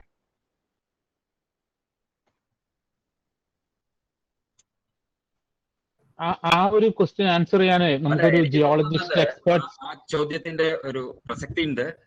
കാരണം ഈ ഒരു സ്ഥലത്ത് നമ്മൾ പ്രതീക്ഷിക്കുന്നതിൽ അല്ലെങ്കിൽ സാധാരണഗതിയിൽ ഉണ്ടാകാത്തതിനേക്കാൾ വലിയ രീതിയിൽ മഴ കുറഞ്ഞ സമയത്തിനുള്ളിൽ കൂടുതൽ മഴ പെയ്യുമ്പോൾ ഈ പറഞ്ഞ സംഗതികളൊക്കെ സ്റ്റെബിലൈസ്ഡ് ആയിട്ടിരിക്കുന്ന ഒരു സിസ്റ്റത്തില് മാറ്റം വരാൻ സാധ്യതയുണ്ട്. അതാണ് ഇപ്പോ ഇവിടെ എന്താ രാജമലയ്ക്ക് അപ്പുറത്തുള്ള ഒരു സ്ഥലത്ത് സംഭവിച്ചതാണ്. കുറഞ്ഞ പീരീഡിനുള്ളിൽ വളരെ ശക്തമായ രീതിയിൽ വളരെയധികം ക്വാണ്ടിറ്റി മഴ പെയ്തു. അതെ സാർ, പെട്ടിമുടിയിൽ ഉണ്ടായ ലാൻഡ് സ്ലൈഡ്. അതെ, അതിന് താങ്കൾ പറഞ്ഞതിന് ഉദാഹരണമാണ്. കാരണം ഒരാഴ്ച തന്നെ മില്ലിമീറ്റേഴ്സ് ഓഫ് റെയിൻ ആണ് അവിടെ ഉണ്ടായത്. അത് ആ വാട്ടർ സോയിലിന് വാട്ടർ ഹോൾഡ് ചെയ്യാനുള്ള കപ്പാസിറ്റി നിന്നപ്പോൾ അത് താഴേക്ക് ലാൻഡ് സ്ലൈഡ് ആയിട്ട് വന്നു. ഇത് ഞാൻ പറഞ്ഞത് ഷോല അങ്ങനത്തെ ഒരു രീതിയിലല്ല പറഞ്ഞത്. കാരണം എല്ലായിടത്തും നമ്മൾ നോക്കുവാണെങ്കിൽ ഷോല ഒരു റെപ്പോസിറ്ററി ആണ് വെള്ളത്തിന്റെ. അതിനകത്ത് നിന്ന് ഉണ്ടാകുന്ന ഉറവുകളാണ് നമുക്ക് താഴേക്ക് എത്തുന്നത്. ചില സ്ഥലങ്ങളിൽ ഇങ്ങനെ ഉണ്ടാകാറുണ്ട്. അത് നമ്മളുടെ ആരുടെയും ഇതല്ല, നാച്ചുറൽ കലാമിറ്റി ആയിട്ട് സംഭവിക്കുന്നു. അത് റെയിനിന്റെ ഇന്റൻസിറ്റി കൊണ്ടാണ് അങ്ങനെ സംഭവിക്കുന്നത്. അല്ല, അപ്പൊ നാച്ചുറലി അപ്പോ ഈ ഷോലയിലും ഇങ്ങനത്തെ ഒരു സ്റ്റഡി നടത്തണ്ടേ? കാരണം ഒരു സ്റ്റഡി നടത്തിയിട്ടില്ല എങ്കിൽ ഇതുപോലെ വാട്ടർ അക്യുമുലേറ്റ് ചെയ്ത് ഫ്യൂച്ചറിൽ ലാൻഡ് സ്ലൈഡ്സ് വരാൻ ചാൻസ് ഇല്ലേ? അപ്പൊ ജിയോളജിസ്റ്റ് ആരെങ്കിലും അവിടെ ഈ ഒരു ആസ്പെക്ട് സ്റ്റഡി ചെയ്യുന്നുണ്ടോ? അവിടെ ഞാൻ അതിന് ഉത്തരം പറഞ്ഞോട്ടെ. അതായത് ഷോലകളിലും മറ്റുള്ള സ്ഥലത്തുമൊക്കെ ജിയോളജിസ്റ്റുകളും സോയിൽ കൺസർവേഷന്റെ ആൾക്കാരും ഒക്കെ ചേർന്നിട്ട് ഈ എന്താ land slide prawn areas all over Kerala identify ചെയ്തിട്ടുണ്ട്. ലാൻഡ് സ്ലൈഡ് പ്രോൺ ഏരിയ, അതിന് ധാരാളം ഘടകങ്ങള് മാനദണ്ഡങ്ങൾ ഉപയോഗിച്ചിട്ടാണ് അവരത് ചെയ്തത്. അതില് ഈ പറഞ്ഞ പെട്ടിമുടി വാസത്തിൽ അവിടെ വന്നിട്ടില്ല. കാരണം അത് that is a natural one because of the heavy rains within a short period. അതാണ് സംഭവിച്ചത്. അപ്പോ അങ്ങനെയുള്ളൊരു ഇത് നടന്നിട്ടുണ്ട്. പിന്നെ എനിക്കറിയില്ല നിങ്ങൾക്ക് കേട്ടിട്ടുണ്ടോ, നീൽഗിരീസിൽ അവലാഞ്ചി എന്ന് പറയുന്ന ഒരു സ്ഥലമുണ്ട്. നല്ല ഷോള ഫോറസ്റ്റ് ആണ്, നല്ല സ്ലോപ്പുള്ള സ്ഥലങ്ങളുമാണ്, നല്ല ഗ്രാസ് ലാൻഡ്സും ഒക്കെ ഉള്ള സ്ഥലങ്ങളാണ്. അവലാഞ്ച് എന്ന പേര് തന്നെ. അപ്പൊ അറിയാലോ അത് എന്താണ് സംഭവിക്കുന്നത് എന്നുള്ളത്. അപ്പൊ പഠനം എന്ന് പറയാനായിട്ട് ഇപ്പൊ ജിയോളജിക്കൽ ഒരു പഠനത്തിന് വാസ്തവ ഇരവികുളത്ത് വലിയ സ്കോപ്പില്ല. പക്ഷേ ഇപ്പോ പാമ്പാടും ഷോലയിലൂടെ ഒരു പുതിയ മാറ്റങ്ങൾ നമ്മൾ വരുത്തുകയാണെങ്കിൽ എന്തൊക്കെ സംഭവിക്കാം എന്നുള്ളതിനെ കുറിച്ച് വ്യക്തമായിട്ടുള്ള ഒരു റിപ്പോർട്ട്, ചെറിയ റിപ്പോർട്ടാണ്, ചെറിയ ഒബ്സർവേഷൻസ് വെച്ചുകൊണ്ട്. കാരണം അത് ഈ ലാൻഡ് സ്ലൈഡിന് സാധ്യതയുണ്ടോ എന്നതിനെ പറ്റി ഡോക്ടർ ശങ്കർ സെസ്സിലുണ്ടായിരുന്ന നല്ല ഫേമസ് ജിയോളജിസ്റ്റ് ആണ്. അദ്ദേഹമാണ് കോഴിക്കോട് താഴെ ഭൂമിയുടെ അടിയിൽ ശബ്ദം കേൾക്കുന്നു എന്നൊക്കെ പറഞ്ഞ സ്ഥലത്തൊക്കെ പോയിട്ട് നോക്കിയിട്ടുള്ളതൊക്കെ അദ്ദേഹമാണ്. അപ്പൊ ശങ്കർ വന്നിട്ടുണ്ടായിരുന്നു. ശങ്കർ അതിനെപ്പറ്റി ചെറിയൊരു റിപ്പോർട്ടും കൂടി തന്നിട്ടുണ്ട്. ഏതൊക്കെ സ്ഥലങ്ങൾ ഇതിന് സാധ്യതയുണ്ട്, അതിന്റെ ആ ഒരു അവിടെ നിന്നുള്ള ചില ലക്ഷണങ്ങളൊക്കെ നോക്കിയിട്ട് അദ്ദേഹം പറഞ്ഞിട്ടുണ്ട്.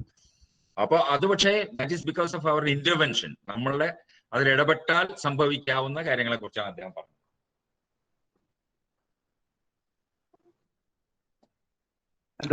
ഡോക്ടർ ഈശ്വർ സാറിന്റെ അടുത്ത് എനിക്കൊരു സംശയം ഒന്ന് ചോദിച്ചിട്ട്, സാറ് പറഞ്ഞല്ലോ അപ്പം ഈ ക്ലൗഡ് ബസ്റ്റ് പോലെയുള്ള സംഭവങ്ങൾ വരുന്നതുകൊണ്ടാണ് ഉരുൾ പൊട്ടുന്നതെന്ന്. അപ്പം അല്ലെങ്കിൽ ലാൻഡ് സ്ലൈഡ് അതെ അതെ ഞാൻ ചോദിക്കുന്നത്, ലാൻഡ് സ്ലൈഡ് വരുന്ന ചാൻസ് അതാണെന്ന് പറയാം. ഇപ്പൊ ഈ 2018-ലെയും 2019-ലെയും വെള്ളപ്പൊക്കം ഒക്കെ ഉണ്ടായ ഫ്ലഡ് ഒക്കെ ഉണ്ടായ സമയത്ത് പലപ്പോഴും സെറ്റിലേഴ്സ് വെസ്റ്റേൺ ഗട്ട്സിനെ ഹർട്ട് ചെയ്തുകൊണ്ടാണ് ഈ ഇത് ഉണ്ടായത് എന്നൊരു പരിസ്ഥിതിക്കാരും അതുപോലെ മീഡിയയും ഒക്കെ ഒത്തിരി പറയുന്നത് കേട്ടു. അപ്പൊ അതിനകത്ത് എത്രമാത്രം സാങ്കത്യം ഉണ്ട്? ഇങ്ങനെ ഒരു ക്ലൗഡ് ബേസ്റ്റ് വന്നാൽ എവിടെ വേണമെങ്കിൽ ഇവൻ ഷോലയിൽ പോലും പൊട്ടാമെന്നുണ്ടെങ്കിൽ, ലാൻഡ് സ്ലൈഡ് വരാമെന്നുണ്ടെങ്കിൽ, എനിക്ക് തോന്നുന്നത് മിസ്റ്റർ മെറിൻ ആ സമയം ചോദിക്കേണ്ടിയിരുന്നത് അന്ന് പറഞ്ഞ പരിസ്ഥിതിക്കാരോടും അന്ന് പറഞ്ഞ മീഡിയയോടുമായിരുന്നു. അതുകൊണ്ട് ഞാൻ പറഞ്ഞത് ചില സ്ഥലങ്ങളില് റോഡ് ഡെവലപ്മെന്റ്, ചില അലൈൻമെന്റ് ശരിയല്ല എന്ന് പറഞ്ഞിട്ടുണ്ട്. നിങ്ങള് doctor Sreekumar, doctor Sandeep and doctor I think Sujatha, ഇവരൊക്കെ ചേർന്നുകൊണ്ട് ഉണ്ടാക്കിയ ഒരു റിപ്പോർട്ടുണ്ട്. ഈ അന്ന് 2018 ഡോക്ടർ ശ്രീകുമാറിന്റെ വേറെ റിപ്പോർട്ടുകളുണ്ട്, അതൊന്ന് വായിക്കുക. അപ്പൊ അതിൽ മനസ്സിലാകും എന്തൊക്കെ ഘടകങ്ങളാണ്. ഓരോ സ്ഥലത്തും പോയി അവർ പഠനം നടത്തിയിട്ട് റിപ്പോർട്ട് ഉണ്ടാക്കിയിട്ടുണ്ട്. ഡോക്ടർ ശ്രീകുമാർ ജിയോളജിസ്റ്റ് ആണ്, ക്രൈസ്റ്റ് കോളേജിൽ ഉണ്ടായിരുന്ന ആളാണ്. ഇപ്പോ അദ്ദേഹം IRTC-യിൽ വർക്ക് ചെയ്തിട്ടുണ്ട്. അത് കഴിഞ്ഞിട്ട് ഇപ്പോഴും അദ്ദേഹം ഇതിൽ ആക്റ്റീവായിട്ട് നിൽക്കുന്നുണ്ട്. സ്റ്റേറ്റ് ഡിസാസ്റ്റർ മാനേജ്മെന്റ് അതോറിറ്റിയുടെ അഡ്വൈസറി ഇതിലും കപ്പാസിറ്റിയിലും വർക്ക് ചെയ്യുന്നുണ്ട്.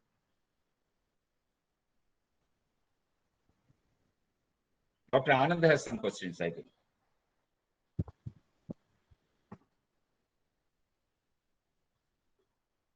Dr. Anand, please.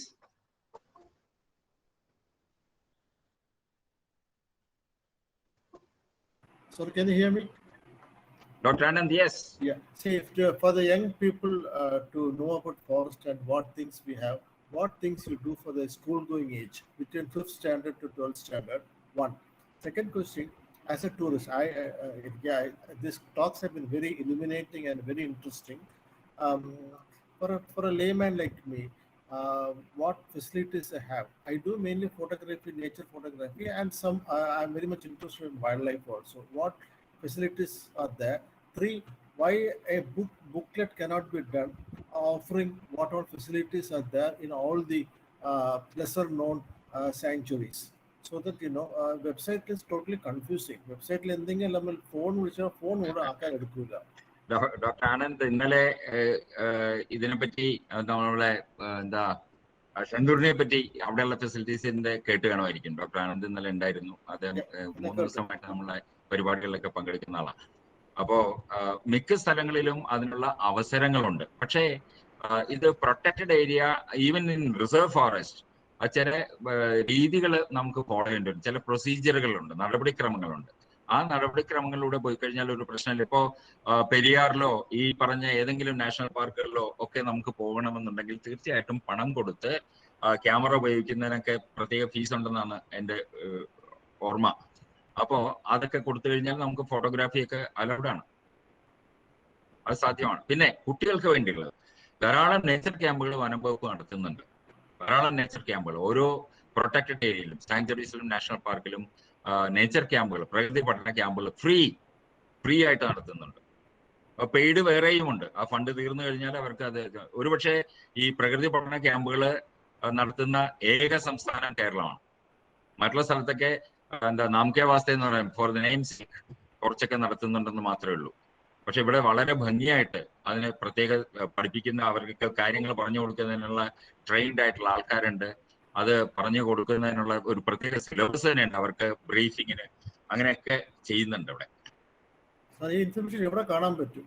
ഇപ്പൊ എൻ്റെ ഇന്നൊരു ഒരു ഫിഫ്ത് സ്റ്റാൻഡേർഡ് പയ്യൻ എന്താ ചോദിച്ചു, സാർ ഇത് എവിടെ നമുക്ക് എങ്ങനെ അറിയാൻ പറ്റും ഇൻഫർമേഷൻ? പ്രകൃതി പഠന ക്യാമ്പിനെ പറ്റിയുള്ള വിവരങ്ങളും അതിന് അപേക്ഷ സമർപ്പിക്കേണ്ട പ്രൊസീജിയറും ഒക്കെ Kerala forest and wild ഡിപ്പാർട്ട്മെന്റിന്റെ വെബ്സൈറ്റിൽ അവൈലബിൾ ആണ്. അതിന്റെ ഫോർമാറ്റും ഒക്കെ ഉണ്ട്. അതേപോലെ തന്നെ ഓരോ സ്ഥലത്തും പോകുമ്പോൾ അതാത് നാഷണൽ പാർക്കുകളുടെ സാങ്ച്വറിയുടെ വെബ്സൈറ്റിൽ നോക്കിക്കഴിഞ്ഞാൽ ലഭിക്കുന്നതാണ് അതിന്റെ വിവരങ്ങൾ. സാർ ഞാൻ ഒന്ന് പറഞ്ഞോട്ടെ, അദ്ദേഹത്തിന് ഷോലയിൽ സ്റ്റേ ചെയ്യാനാണെങ്കിൽ അവിടെ ഡോർമെറ്ററി സൗകര്യമുണ്ട്. അമ്യൂണിറ്റി സെന്റർ എന്ന് പറഞ്ഞാൽ നമുക്കൊരു സൈറ്റ് ഉണ്ട്, MunnarWildlife.com. അപ്പൊ അതിനകത്ത് കയറി നോക്കിയാൽ താങ്കൾക്ക് ഡീറ്റെയിൽഡ് ആയിട്ട് എല്ലാം വിത്ത് റേറ്റ്സ് എല്ലാം താങ്കൾക്ക് അവൈലബിൾ ആയിരിക്കും. നേച്ചർ ക്യാമ്പിന്റെ ബുക്കിങ്ങിനുള്ള നേച്ചർ ക്യാമ്പിന്റെ കാര്യം ഈസ സാർ പറഞ്ഞു കഴിഞ്ഞു. പക്ഷെ നമുക്ക് കഴിഞ്ഞ 2 വർഷമായിട്ട് കോവിഡിന്റെ ഇഷ്യൂ ഉള്ള കാരണം നമുക്ക് ഫ്രീ നേച്ചർ ക്യാമ്പ് നടത്താൻ സാധിച്ചിട്ടില്ല. പാമ്പാടി ശോലയാണ് ഏറ്റവും കൂടുതൽ ക്യാമ്പ് നമ്മൾ നടത്തുന്നത്. കാരണം എക്കോ റെസ്റ്റോറേഷൻ വർക്ക്സിൽ നമ്മുടെ കുട്ടികൾക്ക് നമ്മുടെ കാട് സംരക്ഷിക്കുന്നതിനും എന്തുകൊണ്ടാണ് നമ്മൾ കാട് സംരക്ഷിക്കേണ്ടത്, എന്താണ് ഭാവിയിലെ ആ തലമുറയ്ക്ക് മനസ്സിലാക്കി കൊടുക്കാൻ വേണ്ടിയിട്ട് നമ്മൾ അവരെയും കൂടെ ഈ വാറ്റിൽ ഇറാഡിക്കേഷൻ പ്രോഗ്രാമിൽ ഉൾപ്പെടുത്തി ഗ്രാസ് പ്ലാന്റിങ്ങിനൊക്കെ ചെയ്തു വരികയായിരുന്നു. അതിനിടയിലാണ് കോവിഡ് വന്നത്. അത് ഇനിയും സ്കൂൾ തുറന്നു കഴിഞ്ഞാൽ നമുക്ക് ക്യാമ്പുകൾ നടത്തുന്നതിന് പ്രശ്നമൊന്നും ഉണ്ടാവില്ല. ഹായ് മാം, എൻ്റെ പേര് സനോജ് എന്നാണ്. ഇതിൻ്റെ ഈ ക്വസ്റ്റ്യൻ്റെ ഒരു റിലേറ്റഡ് ആയിട്ട് കണ്ടിന്യൂഷനിൽ തന്നെയാണ് ജസ്റ്റ് ഒരു ചോദ്യമുള്ളത്. ചോദ്യമല്ല, ജസ്റ്റ് മാമിൻ്റെ ഒരു ഇൻഫർമേഷനും കൂടി വേണ്ടിയിട്ടാണ്. ഞാൻ മാമിനെ മൂന്നാർ വൈൽഡ് ലൈഫ് പാർട്ട്ണറായിരുന്നപ്പോൾ മാമിനെ കോൺടാക്ട് ചെയ്തിട്ട് മതികെട്ടാൻ ഷോയിലേക്ക് പോയിട്ടുള്ളതാണ്. അപ്പൊ JP സാറാണ് അവിടെ ഉണ്ടായിരുന്നത്. അപ്പൊ ആ സമയത്താണെങ്കിലും ഇപ്പോഴാണെങ്കിലും ഇപ്പൊ ഈ പറഞ്ഞ വെബ്സൈറ്റിലുള്ള അമ്യൂണിറ്റീസ് നമുക്കിപ്പോൾ ലോഗ് ഹൗസ് ആണെങ്കിലും ബുക്ക് ചെയ്യാനൊക്കെ നോക്കുമ്പോൾ പലപ്പോഴും സപ്പോർട്ട് ചെയ്യുന്നില്ല. അത് എററായിട്ടാണ് വരുന്നത്. അപ്പൊ അതൊന്ന് ജസ്റ്റ് മാം ഇൻഫർമേഷന് വേണ്ടി ഒന്ന് പറയുന്നു മാത്രം. നമുക്ക് പലപ്പോഴും സൈറ്റിൽ നിന്ന് കറക്റ്റ് ആയിട്ടുള്ള ഒരു ഇത് കിട്ടുന്നില്ല, നമുക്ക് ബുക്ക് ചെയ്യാനായിട്ട് സാധിക്കുന്നില്ല. പിന്നെ രണ്ടാമത്തെ ഒരു കാര്യം ജസ്റ്റ് അറിയാനായിട്ട് ആഗ്രഹിക്കുന്നത് എന്താ വെച്ചിട്ടുണ്ടെങ്കിൽ, ഇപ്പൊ ഈ മതികെട്ടാൻ ഷോയിലെ മാം പറഞ്ഞു മറ്റേ പട്ടയഭൂമി തിരിച്ചു പിടിച്ചാന്ന് പറഞ്ഞു. അപ്പോൾ അവിടെ കൂടുതലും കാർഡമം പ്ലാന്റേഷൻസ് ആണ് ഇപ്പോഴും കുറേയൊക്കെ ഉള്ളത് എന്നുള്ളത് പറഞ്ഞു. അതിലിപ്പോ നമ്മൾ തിരിച്ചത് ഷോലയാക്കി മാറ്റാനായിട്ട് ഇപ്പോ നമ്മുടെ ഫ്യൂച്ചർ പ്ലാൻസ് എന്തെങ്കിലും ഇപ്പോ ഫോറസ്റ്റ് ഡിപ്പാർട്ട്മെന്റിലുണ്ടോ? എങ്ങനെയാണ് അതിന്റെ ഒരു ഇത് ചെയ്യാൻ ഉദ്ദേശിക്കുന്നത്? ജസ്റ്റ് അറിയാൻ വേണ്ടി മാത്രമാണ്. Thank you. താങ്കൾ മതികെട്ടാനി പോയിട്ടുണ്ടെങ്കിൽ അത് മനസ്സിലാക്കാം. കാരണം നേരത്തെ കാർഡമം കോഫി പ്ലാന്റേഷൻസ് ആയിരുന്നു. ഇപ്പോൾ തന്നെ 2003 ശേഷം നമ്മൾ വനംവകുപ്പിന്റെ കയ്യിൽ വന്നതിന് ശേഷം ഒരുപാട് എക്കോറെസ്റ്റേഷൻ പ്രവർത്തികൾ ചെയ്തതിന് ശേഷവും ഷോല തിരിച്ച് വന്നുകൊണ്ടിരിക്കുകയാണ്. അപ്പം കോഫി ആണെങ്കിൽ നമ്മൾ ട്രീ അത് കട്ട് ചെയ്യുന്നുണ്ട്, കാർഡമം പറിച്ചു കളയുകയാണ് ചെയ്തുകൊണ്ടിരുന്നത്. അപ്പോൾ ഏകദേശം തിരിച്ച് റിവൈവ് ചെയ്ത് ഷോലയിലേക്ക് വന്നുകൊണ്ടിരിക്കുകയാണ് ഇപ്പം മതികെട്ടാൻ. അപ്പം ഇനിയും അതിനുള്ള മാനേജ്മെന്റ് പ്ലാനിൽ അത് നമ്മൾ പ്രിസ്ക്രൈബ് ചെയ്തിട്ടുണ്ട്. Okay, thank you ma'am. Thank you ma'am. ഒരു ക്വസ്റ്റ്യൻ ഉണ്ട്. ഒരു MSc ബോട്ടണി സ്റ്റുഡൻസിന് ഫോറസ്ട്രി ഡിപ്പാർട്ട്മെന്റിലെ ഓപ്പർച്യൂണിറ്റീസ് എങ്ങനെയാണ്? ജോബ് ഓപ്പർച്യൂണിറ്റി ആണോ ചോദിച്ചത്? സ്നേഹ സത്യദാസ് അൺമ്യൂട്ട് ചെയ്ത് ചോദിക്കാം. സ്നേഹ ഇല്ല. Sneha Sathyadas. Yes ma'am, job opportunities. Forest ഡിപ്പാർട്ട്മെന്റിൽ ഡിഗ്രി ഗ്രാജുവേറ്റ്സിന് കയറാൻ പറ്റുന്നത് റേഞ്ച് ഓഫീസർ ആയിട്ടാണ്. അത് ഈവൻ ഫോറസ്ട്രി ആണെങ്കിൽ 25% സീറ്റ് റിസർവ്ഡ് ആണ്. ബാക്കി ഡിഗ്രിക്കാർക്ക് 25% ഉണ്ട്. അപ്പോൾ അതിനകത്ത് റേഞ്ച് ഓഫീസർ തസ്തികകൾ വിളിക്കുമ്പോൾ അത് ആ സമയത്ത് തന്നെ അപ്ലൈ ചെയ്ത് കയറാവുന്നതാണ് ഈ ഒരു നമ്മുടെ ഒരു ഓഫീസർ ലെവലിലുള്ള പോസ്റ്റിലേക്ക്. ബാക്കി ഇപ്പം ഗാർഡ്സ് ഒക്കെ ആയിട്ട് ഒരുപാട് ലേഡീസ് MTech ഒക്കെ കഴിഞ്ഞ് ഒരുപാട് പിള്ളേർ ഇപ്പോൾ വരുന്നുണ്ട്. അവർ പിന്നെ പക്ഷേ നിൽക്കാറില്ല, കാരണം അവർ വേറെ ജോബ്സ് ഇതിലൂടെ അപ്ലൈ ചെയ്യുന്ന വേറെ ഏതെങ്കിലും കിട്ടുവാണെങ്കിൽ അവർ പോകുന്നുണ്ട്. ശരിക്കും ഇൻട്രസ്റ്റ് ഉള്ളവർ ഒരുപാട് പേര് ഈ ഫീൽഡിലേക്ക് വരുന്നുണ്ട്. അതിലൊരു ചെറിയ സെക്ഷൻ ലക്ഷ്മി ഷെയ്ഖാണ്. സയൻസ് ഗ്രാജുവേറ്റ്സിനാണ്, അതായത് എല്ലാ സ്ട്രീമിലും ആൾക്കാരെ സെലക്ട് ചെയ്യുന്നുണ്ട്. ബീറ്റ് ഫോറസ്റ്റ് ഓഫീസർ മുതൽ IFS വരെ ഉള്ള പല തലത്തിലേക്കും സെലക്ഷൻ ഉണ്ട്. റേഞ്ച് ഓഫീസറായിട്ട് സയൻസ് ഗ്രാജുവേറ്റ്സിനാണ് ഓപ്പൺ ഇതുള്ളത്. അല്ലെങ്കിൽ പിന്നെ BSc ഫോറസ്ട്രി പാസ്സായവർക്ക് ഒരു 25%. ദെൻ IFS ആണെങ്കിലും സയൻസ് ഗ്രാജുവേറ്റ്സിന് ഡയറക്റ്റ് ആയിട്ട് അതിൽ പങ്കെടുക്കാം. പിന്നെ ബാക്കി എല്ലാം PSCയുടെ നമ്മുടെ കേരള PSCയുടെ സെലക്ഷനിൽ ബീറ്റ് ഫോറസ്റ്റ് ഓഫീസർ, ഫോറസ്റ്റർ ആയിട്ട് ഉള്ള ഡയറക്റ്റ് സെലക്ഷൻസ് വരുന്നുണ്ട്. ഹലോ. ഷെയ്ക്ക് ഇതിലുണ്ടായിരുന്നെങ്കിൽ കുറെ കാര്യങ്ങൾ താങ്കൾ ഡീൽ ചെയ്താൽ മതിയായിരുന്നു. എനിക്കിപ്പോ വേറൊരു സെമിനാറിലേക്ക് പോകണം. So I am leaving. Lakshmi, thank you so much. And Shaikh, you will deal with the subject again. Hello sir. Okay, ഞാനൊരു മാം, എനിക്കൊരു സംശയമല്ല. ഇപ്പോൾ ഇതിൽ ആരെങ്കിലും പരിചയമുള്ളവരൊന്ന് പറഞ്ഞത് വളരെ ഉപകാരമായിരുന്നു. ഇതുമായിട്ട് ബന്ധമുള്ളതാണോ വെച്ചല്ല, നമ്മളിപ്പോ ജോബ് ഓപ്പർച്യൂണിറ്റീസിനെ കുറിച്ച് പറഞ്ഞിട്ടുണ്ടായിരുന്നു. അപ്പോൾ ഈ PG കഴിഞ്ഞ് നിൽക്കുകയാണ്, MSc എൻവയോൺമെന്റ് സയൻസ്. അപ്പോൾ നമുക്ക് ഇന്റേൺഷിപ്പിന്റെ ഈ ഓപ്ഷൻസ് വല്ലതും ഇപ്പോൾ ഫോറസ്റ്റ് ഡിപ്പാർട്ട്മെന്റിലായിട്ടോ അങ്ങനെ വല്ലതും ഉണ്ടോ? ഇപ്പോൾ ഞാനൊരു 4 ദിവസം മുമ്പ് പറമ്പിക്കുളം ടൈഗർ റിസർവിന്റെ അവിടുത്തെ വൈൽഡ് ലൈഫ് പാർട്ണറായിട്ടുള്ള വൈശാഖ് സാറിനെ കണ്ടിരുന്നു, IFS. അപ്പൊ അദ്ദേഹം പറഞ്ഞത് അങ്ങനെ ഒരു ഓപ്ഷൻ ഇല്ല എന്നാണ്. അതല്ലാതെ വേറെ എന്തെങ്കിലും അങ്ങനെ ഇന്റേൺഷിപ്പിന്റെ വല്ലതും ഉള്ളതായിട്ട് വല്ല വിവരമുണ്ടോ? ഇന്റേൺഷിപ്പ് ഓപ്ഷൻ ഇല്ല. സാറ് പറഞ്ഞത് തന്നെ സത്യമാണ്. കാരണം നമുക്ക് അങ്ങനെ ഇന്റേൺഷിപ്പ് കൊടുക്കാനായിട്ടൊരു ഇത് ഇതുവരെ ആയിട്ടില്ല.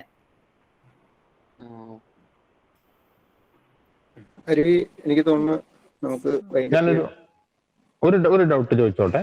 അതായത് ഈ കഴിഞ്ഞ നേച്ചർ എന്ന് പറയുന്ന മാഗസിൻ ഉണ്ടല്ലോ, അതായത് വേൾഡ് റെപ്യൂട്ടഡ് ആയിട്ടുള്ള ഒരുപാട് കോട്ട് ചെയ്യുന്ന ഒരു മാഗസിനാണ് നേച്ചർ. അപ്പൊ നേച്ചർ മാഗസിനിൽ ഹിമാചൽ പ്രദേശിൽ ഒരു സ്റ്റഡി നടത്തിയിരുന്നു. അപ്പൊ ആ സ്റ്റഡിയുടെ റിസൾട്ട് അത് ഡെറാഡൂണിലുള്ള ഇൻസ്റ്റിറ്റ്യൂട്ടും പലരും ചേർന്ന കുറെ IFS ഓഫീസേഴ്സും പിന്നെ സ്വീഡനും US ഒക്കെ കൂടി നടത്തിയ ഒരു സ്റ്റഡി ആയിരുന്നു. അപ്പൊ ആ സ്റ്റഡി പറയുന്നത് ഈ afforestation is not a good solution എന്നുള്ള രീതിയിലാണ് പറയുന്നത്. അതായത് അഫോറസ്റ്റേഷൻ ഈ ട്രീ കവർ വർദ്ധിപ്പിക്കാൻ ഇഫക്റ്റീവ് അല്ല എന്നൊരു കൺക്ലൂഷനിലാണ് അവർ എത്തിച്ചേർന്നിട്ടുള്ളത്. അപ്പോ അതിന്റെ ഒരു പിറ്റ്ഫോൾസ് അവോയ്ഡ് ചെയ്യാൻ നിങ്ങൾ എന്തെങ്കിലും ശ്രമിക്കുന്നുണ്ടോ? എങ്ങനെയാണത് ടാക്കിൾ ചെയ്യുന്നത്?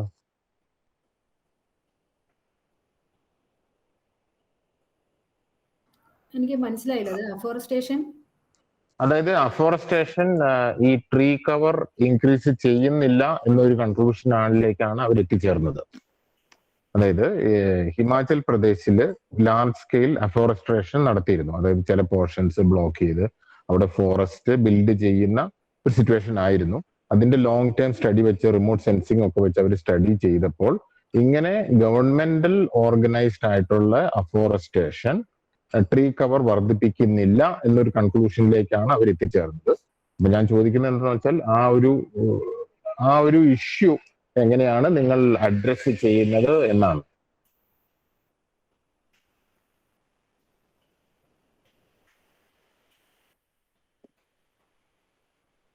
ശരിക്കും നമ്മൾ സാറ് പറയാമോ സാർ? ലക്ഷ്മി, ഞാൻ ഒന്ന് ചോദിച്ചോ. അല്ല, ഇത് ലാർജ് സ്കെയിൽ ട്രീ പ്ലാന്റിംഗ് എന്ന് പറഞ്ഞിട്ട് ഞാൻ ആ റിപ്പോർട്ടിന്റെ ഒരു ചെറിയ രൂപം കണ്ടിരുന്നു. അതില് എഴുതിയിരുന്നത് ലാർജ് സ്കെയിൽ പ്ലാന്റിംഗ് പല സ്ഥലത്തും ഫെയിലിയർ ആയിട്ടുണ്ട് എന്നുള്ളതാണ്.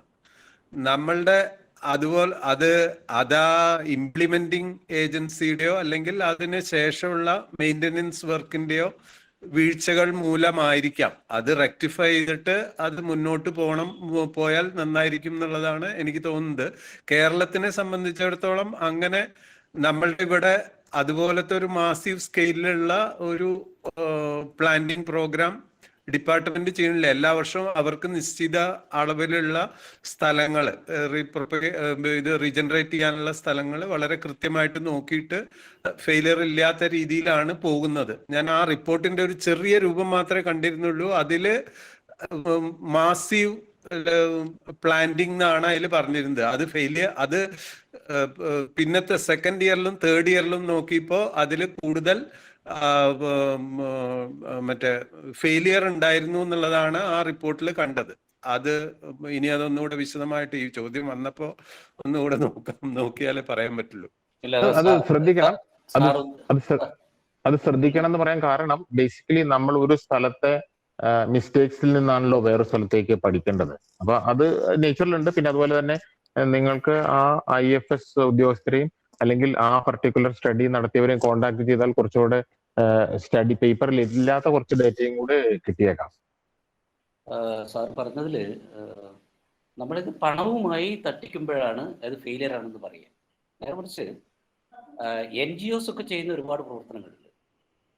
ചിലപ്പോൾ നിങ്ങൾ ഒന്നും ചെയ്യാതെ തന്നെ മനുഷ്യന്റെ ഇടപെടലില്ലാത്ത സ്ഥലത്ത് ഒരുപാട് കാട് വളർന്നിട്ടുണ്ട്. എൻ്റെ അനുഭവങ്ങളൊക്കെ ഒരുപാടുണ്ട്. നമ്മൾ അങ്ങോട്ട് ഇന്റർഫിയർ ചെയ്തത് മാത്രം. അതിന് വെറുതെ ഇട്ടേക്കുക. 10-25 വർഷം കൊണ്ട് അവിടെ കാടുണ്ടാവും, യാതൊരു സംശയം വേണ്ട.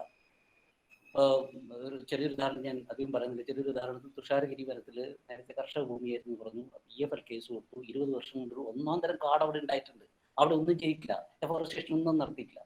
ഇപ്പൊ സാർ ഉദ്ദേശം എന്താണെന്ന് പറഞ്ഞത് കൃത്യമായി മനസ്സിലാക്കും. ഇപ്പോൾ ഡിപ്പാർട്ട്മെന്റിന്റെ എഫോറസ്റ്റേഷൻ പരിപാടി നടക്കുമ്പോൾ ചെലവാക്കിയ പൈസയ്ക്ക് നമുക്ക് തത്തുല്യമായിട്ടുള്ള റിസൾട്ട് വന്നിട്ടുണ്ടോ എന്നുള്ള ആ തരത്തിലൊരു ഇക്കണോമിക് വാല്യൂ വെച്ചിട്ടാണ് അത് കണക്കൂട്ടുന്നത്. പക്ഷേ ഞാൻ പറയുന്നത് ഇപ്പൊ NGOസോ അല്ലെങ്കിൽ വ്യക്തികളോ ഇവരൊക്കെ ചെയ്യുന്ന അവർക്ക് അവരുടെ ഭൂമി സ്ഥലം ഇതിനു വേണ്ടി കൊടുക്കാമെങ്കിൽ അത് വളർന്നുകൊള്ളും, യാതൊരു സംശയം വേണ്ട. അത് അങ്ങനെ വളർന്നിട്ടുണ്ട്. ഇപ്പോൾ കാടിനോട് ചേർന്നല്ലാത്ത ചില സ്ഥലങ്ങളൊക്കെ ഓപ്പൺ ഏരിയയിലൊക്കെ കാട് നിന്നിട്ട് വളർത്തിയിട്ട് എത്രയോ ആൾക്കാരുണ്ട്.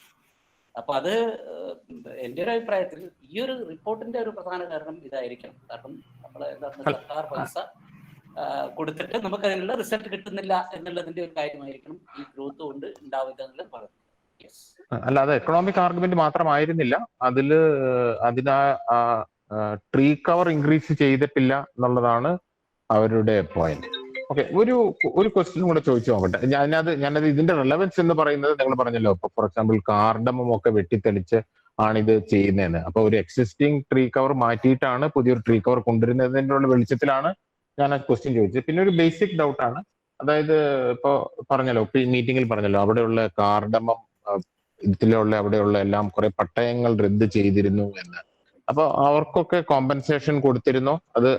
അതൊന്നറിയാൻ വേണ്ടിയിട്ടായിരുന്നു. എന്താണ് ഈ പട്ടയം റദ്ദ് ചെയ്യുന്നതിന്റെ ഒരു പ്രൊസീജിയർ? അവർക്ക് കോമ്പൻസേഷൻ കിട്ടിയിരുന്നു, അതൊന്ന് പറയാമോ?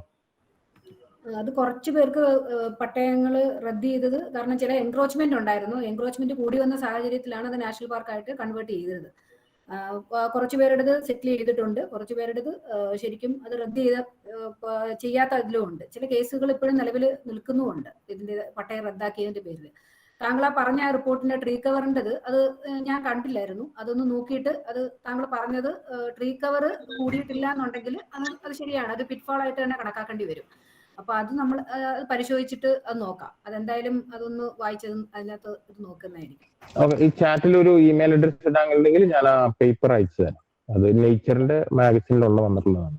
ചാറ്റില് ഇമെയിൽ അഡ്രസ് ആരണ്യകത്തിന്റെ ഇട്ടിട്ടുണ്ട്, communications@aranyakam.org. ഇനിയും കൂടുതൽ ക്വസ്റ്റ്യൻസ് ഇല്ലെങ്കിൽ I think we can move on അല്ലേ മാം ടു വോട്ട് ഓഫ് താങ്ക്സ് പറയാനായിട്ട് ഞാൻ ANF ട്രസ്റ്റി അലി മലപ്പുറത്തിനെ വിളിക്കുന്നു. ഓക്കെ, നമസ്കാരം. അലിയാണ് മാഡം. ഒരു 1.5 മണിക്കൂർ വളരെ വിലപ്പെട്ട ഒരു സമയം ഞങ്ങൾക്ക് വേണ്ടി ചെലവഴിച്ചതിൽ ആദ്യം തന്നെ ആരണ്യകത്തിന്റെ പേരിലും എൻ്റെ സ്വന്തം പേരിലും ഞാൻ മാഡത്തോട് നന്ദി പറയുകയാണ്. വളരെയധികം നന്ദി. നല്ലൊരു ക്ലാസ് ആയിരുന്നു. നല്ലൊരു പഠനവിധേയമായ രീതിയിൽ തന്നെയാണ് ഷോല ഫോറസ്റ്റുകളെ കുറിച്ച് ഞങ്ങൾക്ക് പറഞ്ഞു തന്നത്. ഇതിൽ പങ്കെടുത്ത എല്ലാവർക്കും ഒരിക്കൽ കൂടി നന്ദി പറയുകയാണ്. മാഡത്തിന് പ്രത്യേകം നന്ദി. വീണ്ടും മാഡത്തിന് എല്ലാ സഹകരണങ്ങളും ആരണ്യം നാച്ചുറൽ ഫൗണ്ടേഷന് വേണമെന്ന് ഒരിക്കൽ കൂടി ആവശ്യപ്പെട്ടുകൊണ്ട് ഈ പ്രോഗ്രാമിനെ പങ്കെടുത്ത എല്ലാവർക്കും മാഡത്തിനും എൻ്റെ പ്രത്യേകം നന്ദി, ആരണ്യകത്തിൻ്റെയും നന്ദി അറിയിക്കുന്നു. Thank you ma'am. താങ്ക്സ്. എല്ലാ വിവിധ സപ്പോർട്ടുകളും ഉണ്ടായിരിക്കും എൻ്റെ ഭാഗത്തുനിന്ന് ഉണ്ടായിരിക്കുന്നുണ്ട്. താങ്ക്സ്. Thank you ma'am.